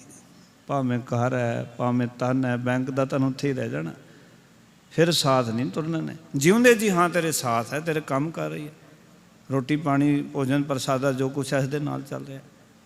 पर जदों प्राण निकले उस वेले उत्थे ही तेरा साथ छड़ देना। जिमें कोई साथ चलता हो ना, असीं कहते साडा साथी है, मुसीबत बने तो दौड़ जाए तो काहदा साथी है। फिर असीं ये थोड़ी कहांगे साडा साथी है, मुसीबत आई सी, औखा वेला आई सी, दौड़ गया, नंगे पैरी दौड़ गया, भाओ की। ताई महाराज ने सानू जीवन दे विच ये भी दस्या कि ये संसार जिहड़ा ना, सुख में आन बहुत मिल बैठत रहत चौं दिस घेरै, विपत परी सब ही संग छाड़त को न आवत नेरै, कर की नार बहुत ही जासू सदा रहत संग लागी, जब ही हंस तजी एक काया प्रेत प्रेत कर भागी, यह विद को व्यवहार बनियो है, जासो नेह लगायो, अंत बार नानक बिन हर जी को काम न आयो। किसी ने कम नहीं आना। इस करके जिंदा जी तो ये नाल है, जब लग प्राण तो लग संग, जदों तक प्राण ने माया साथ थोड़े, पर जिमें ही प्राण निकले ने उस वेले ये साथ छड़ के दौड़ जाएगी, थोड़ा फिर साथ नहीं देगी, फिर थोड़ा कोई इस दे नाल साथ नहीं। फिर कहने लगे सुहागन भवन त्रैलिया, कहते ने तिन्ने भवन है, सुहागन ने माया रूपी सुहागन ने, पतिव्रता माया ने जिहड़ी कभी निखसमी नहीं होंदी, खसम वाली रहिंदी है, तिन्ने भवनां नूं अपने वस विच कीता होया है। सुहागन भवन तै लिया, 10-8 पुराण तीरथ रस किया। 10-8-18 पुराणां दे रचयिता ते तीरथ दा रस लैण वाले सारियां नूं अपने वस विच कीता होया है। ब्रह्मा विसन महेश्वर बेधे, ब्रह्मा विष्णु शिव जी कहने सब नूं अपने विच वेधे का अर्थ हुंदा सारे इस विच विजे होए ने, इस विच खचित ने। ते बड़े बड़े भूपत राजे हैं छेदे, बड़े बड़े भूपति जमींदार राजे मालक छेदे का अर्थ है इस माया ने बिन्ने हुए ने। उन्होंने उत्ते अपना जोर पाया, उन्होंने बिन रखा, अपने नाल जोड़ रखा इस माया ने। कहने सुहागन उर्वार न पार, सुहागन का उरला बनना ते परला बनना जिहड़ा है वो प्राप्त नहीं हुंदा। पाओ ये समझाना चाहते हैं असल विच ये जिहड़ी माया है ना, ये माया का कोई भेद नहीं पा सकता सही। इस माया बारे सही कहा नहीं जा सकता, बयान नहीं किया जा सकता। मैं एक गाथा पढ़ रहा सी, उहदे विच बड़ी कमाल की गल कि माया किस रूप में कित्थे किवें मिलती है पता नहीं हुंदा इस माया का। एक बंदा ना वो किसने भुख लगी जे कहंदा भी तुम जाके ना मंदिर अगे खड़ जा। वो बंदा भुखा सी, कई दिन तो भुखा सी, किसी ने पुछया नहीं सी प्रसादा पानी, वो मंदिर के अगे खड़ गया। सवेरे तो शाम हो गई, किसी ने एक धेला उसकी तली ते नहीं रखा, दुखी होकर चल पिया। शाम का वक्त हो गया, भी किसी ने खाण नूं पुछया ही नहीं, किसी दिता ही नहीं। मंदिर तो जा रहा, जाते जाते ना रस्ते दे विच एक शराब का ठेका सी ते उत्थों लंघ रहा। किसी शराबी की नज़र पई ते उन्हें पुछया भी बड़ा उदास जाप रहा, की गल? कहते 3-4 दिन हो गए भुखे ने, प्रसादा नहीं मिले। पैसे कड्डे भी लै और जाके ना होटल ते प्रसादा छकदा, जाके होटल ते प्रसादा छक। ये रोन लग पिया जिहड़ा 3-4 दिन तो भुखा सी ना। वो कहंदा रब्बा हैरानी की गल, एड्रैस किसी होर थां दा दसदा, मिलदा किसी होर थां ते। सवेरे तो शाम हो गई, मंदिर दे अगे खड़ोता सी भी कोई मेरा ढिड भरेगा, नहीं भरिया। एड्रैस उत्थे दा दस्सिया सी, मिलिया इत्थे आके। कहंदे माया की खेड बारे नहीं कहा जा सकता कुछ भी। कहंदे इत्थे शराबी ने मैनू कहा भी लै जाके सेवा कर ला। उत्थे सारे मत्था टेकण वाले सारे धर्मी आए, पर किसी नूं तरस नहीं आया, शराबी नूं तरस आ गया। वो हैरान हो के कहंदा भी एड्रैस किसी होर थां दा दसदा, रहिंदा किते होर नूं। उसकी खेड़ नहीं पता इस बारे, माया बारे याद रखियो। वो बड़ा अजीबो गरीब खेड़ है। ये तो बहुत परे तो परे दियां गल्लां ने। गल ये नहीं भी शराब पीण लग जाओ जां नहीं, गल ये है कि उसकी खेड़ माया की जिहड़ी खेड़ है, किस रूप में किथे किस नूं किथे दिंदा, किवें वरतांदा, ये वो अकाल पुरख वाहिगुरू जानदा। फिर कहण लगे भगत जी 5 नारद के संग विदवार। कहंदे जे ਜਿਹੜੇ 5 नारद, 5 ਦਾ अर्थ है 5 नाल। नारद का अर्थ है ब्रह्मा के मन तो जन्मे 10 पुत्रां विचों एक पुत्र नारद है। एक मनोत है कि ब्रह्मा जी के मन तो 10 पुत्रां का जन्म होया, उन्हां विचों एक पुत्र है नारद। देवतियां ते मनुखां विच झगड़े पवाउण दा इहनूं बड़ा शौक हुंदा सी, बड़ी खुशी मिलती सी। ये देवतियां ते मनुखां विच झगड़ा ही पवाया रखदा सी। देवतियां दी गल मनुखां नूं, मनुखां दी गल देवतां नूं, आपस दे विच झगड़े पैदा करांदा सी। ते इहनूं कहंदे नारद। भगत जी कहण लगे 5 नारद कै संग विदवार। कि जिवें नारद सी ना, वो विधवारी बिन्नण वाली मिली हुई ऐसी जुगत सिड़दा सी कि झगड़े करा दिंदा सी। इस करके ये 5 विकार ज्ञान जिहड़े ये ज्ञान इंद्रे ने ना, माया के प्रभाव विच आके मनुख के आत्मिक जीवन नूं तबाह करा दिंदे ने, अंदरों लड़ाई पैदा करा देंगे, अंदरों कलेश खड़ा कर देंगे ने। ये जिहड़े 5 ज्ञान इंद्रे ने ना, ये नारद ने 5। ये 5 ज्ञान इंद्रे की करते हैं, माया के प्रभाव थले आ जाते हैं, साढ़े अंदर ही कलेश पैदा कर देंगे। ये तो कोई विरला होंदा जिहड़ा इस कलेश तो बच जाए, नहीं तो बचिया नहीं जाता। फिर कहन लगे भगत जी, कहन लगे 5 नारद के मिटबे फूटे। कहते ये जिहड़े 5 नारद पाओ ज्ञान इंद्रिया के 5 भांडे जिहड़े सन, मिट्टी के भांडे फुटे का अर्थ टुट गए। पाओ कि ये 5 की पकड़ खत्म हो गई। जिहड़े 5 ज्ञान इंद्रे माया के प्रभाव थल्ले आके ना आत्मिक जीवन दे विच गड़बड़ करते सन, गड़बड़ पाउंदे सन, आत्मिक जीवन नूं बर्बाद करते सन, अंदर गड़बड़ कर देंदे सन। कदी काम गड़बड़ कर दिंदा है, कदी क्रोध गड़बड़ कर दिंदा है, कदी लोभ, कदी मोह, कदी अहंकार। कहंदे ये हुण ये 5 दे जिहड़े भांडे सन ना, जिन्हां विच ये बैठे सन, ये 5 दे भांडे जिहड़े ने मैं तोड़ दिते ने, फुट गए ने जीवन चों। ते कहो कबीर ਗੁਰ ਕਿਰਪਾ ਛੁੱਟੇ। ਭਗਤ ਕਬੀਰ ਸਾਹਿਬ ਕਹਿੰਦੇ ਗੁਰੂ ਦੀ ਕਿਰਪਾ ਹੋ ਗਈ, ਕਹਿੰਦੇ ਇਹਨਾਂ ਗਿਆਨ ਇੰਦਰੀਆਂ ਦੀ ਪਕੜ ਤੋਂ ਛੁੱਟ ਗਏ। ਪਾਓ ਕਿ ਪੰਜੇ ਇੰਦਰੇ ਹੀ ਇਹ ਭਾਂਡੇ ਜਿਹੜੇ ਨੇ ਉਹ ਟੁੱਟ ਗਏ ਨੇ। ਗਿਆਨ ਇੰਦਰੇ ਉੱਤੇ ਇਸ ਮਾਇਆ ਦਾ ਪ੍ਰਭਾਵ ਹੁਣ ਨਹੀਂ ਪੈਂਦਾ। ਹੁਣ ਮਾਇਆ ਪ੍ਰਭਾਵ ਤਾਂ ਪਾਉਂਦੀ ਹੈ, ਪਰ ਗੁਰੂ ਦੀ ਕਿਰਪਾ ਕਰਕੇ ਇਸ ਪ੍ਰਭਾਵ ਤੋਂ ਹੁਣ ਅਸੀਂ ਬਚ ਗਏ ਹਾਂ। ਹੁਣ ਮਾਇਆ ਦਾ ਪ੍ਰਭਾਵ ਨਹੀਂ ਕਬੂਲਦੇ, ਰਹਿੰਦੇ ਮਾਇਆ ਵਿੱਚ ਆ, ਮਾਇਆ ਨੂੰ ਖਰਚਦੇ ਵੀ ਹਾਂ, ਖਾਂਦੇ ਵੀ ਹਾਂ, ਸਭ ਕੁਝ ਕਰਦੇ ਹਾਂ, ਪਰ ਮਾਇਆ ਦਾ ਪ੍ਰਭਾਵ ਹੁਣ ਜੀਵਨ ਵਿੱਚ ਨਹੀਂ ਪੈਂਦਾ। ਮਾਇਆ ਹੁਣ ਸਾਨੂੰ ਤੰਗ ਨਹੀਂ ਕਰਦੀ, ਮਾਇਆ ਹੁਣ ਦੁਖੀ ਨਹੀਂ ਕਰਦੀ। ਸੋ ਇਸ ਸ਼ਬਦ ਵਿੱਚ ਭਗਤ ਕਬੀਰ ਸਾਹਿਬ ਇਹੀ ਸਮਝਾਉਣਾ ਚਾਹੁੰਦੇ ਨੇ ਕਿ ਮਾਇਆ ਜੀਵਨ ਦੀ ਜ਼ਰੂਰਤ ਹੈ, ਲੋੜ ਹੈ। ਮਾਇਆ ਨੂੰ ਨਿੰਦਣਾ ਵੀ ਕੋਈ ਸਿਆਣਪ ਨਹੀਂ ਹੈ, ਪਰ ਮਾਇਆ ਦੇ ਹਮਲਿਆਂ ਤੋਂ ਬਚਣਾ, ਮਾਇਆ ਦਾ ਸਕਾਰਾਤਮਕ ਰੂਪ ਅਤੇ ਮਾਇਆ ਦਾ ਨਕਾਰਾਤਮਕ ਰੂਪ, ਉਹਨੂੰ ਪਹਿਚਾਣਨ ਦੀ ਲੋੜ ਹੈ ਅਤੇ ਆਪਣੇ ਜੀਵਨ ਵਿੱਚੋਂ ਸੱਚ ਧਰਮ ਦੀ ਕਮਾਈ ਕਰਨ ਦੀ ਲੋੜ ਹੈ। ਔਰ ਇਸ ਦੀ ਬਿਰਤੀ ਨੂੰ ਸਮਝਣ ਦੀ ਲੋੜ ਹੈ ਜੋ ਮਾਇਆ ਦੀ ਬਿਰਤੀ ਹੈ। ਔਰ ਜਿਵੇਂ ਮਾਇਆ ਗਿਆਨ ਇੰਦਰੀਆਂ ਦੇ ਉੱਤੇ ਆਪਣਾ ਪ੍ਰਭਾਵ ਪਾ ਕੇ ਸਾਡੇ ਅੰਦਰ ਗੜਬੜ ਕਰਦੀ ਹੈ, ਉਸ ਪੱਖੋਂ ਸਾਨੂੰ ਸੁਚੇਤ ਹੋਣ ਦੀ ਲੋੜ ਹੈ। ਇਹ ਤਾਂ ਹੀ ਹੋਵਾਂਗੇ ਜਦੋਂ ਆਪਾਂ ਗੁਰੂ ਦੇ ਚਰਨਾਂ ਵਿੱਚ ਆਵਾਂਗੇ, ਗੁਰੂ ਮਹਾਰਾਜ ਕਿਰਪਾ ਕਰਨਗੇ, ਫਿਰ ਸਾਡੀ ਖੇਡ ਬਣ ਜਾਏਗੀ, ਫਿਰ ਜੀਵਨ ਸਫਲਾ ਹੋਏਗਾ। ਇਤਨੇ ਬਚਨ ਪ੍ਰਵਾਨ। ਸਾਰਿਆਂ ਦਾ ਧੰਨਵਾਦ ਜੀ ਆਇਆਂ ਨੂੰ। ਗੁਰੂ ਸਾਹਿਬ ਸਾਰਿਆਂ 'ਤੇ ਕਿਰਪਾ ਕਰਨ ਕਿ ਜੋ ਬਾਣੀ ਵਿਚਾਰਦੇ ਹਾਂ, ਵਿਚਾਰਨ ਵਾਲਿਆਂ ਦੇ ਜੀਵਨ ਵਿੱਚ ਵੀ ਵਸ ਜਾਏ। ਜਿਹੜੀ ਸੰਗਤ ਸਰਵਣ ਕਰਦੀ ਹੈ, ਜੀਵਨ ਵਿੱਚ ਇਹ ਸ਼ਬਦ ਵਸ ਜਾਏ, ਤਾਂ ਕਿ ਸਾਡਾ ਸਾਰਿਆਂ ਦਾ ਉद्धार ਹੋ ਸਕੇ, ਸਾਡਾ ਜੀਵਨ ਸਫਲਾ ਹੋ ਸਕੇ। ਫਤਿਹ ਦੀ ਸਾਂਝ ਕਰੋ ਜੀ। ਵਾਹਿਗੁਰੂ ਜੀ ਕਾ ਖਾਲਸਾ, ਵਾਹਿਗੁਰੂ ਜੀ ਕੀ ਫਤਿਹ।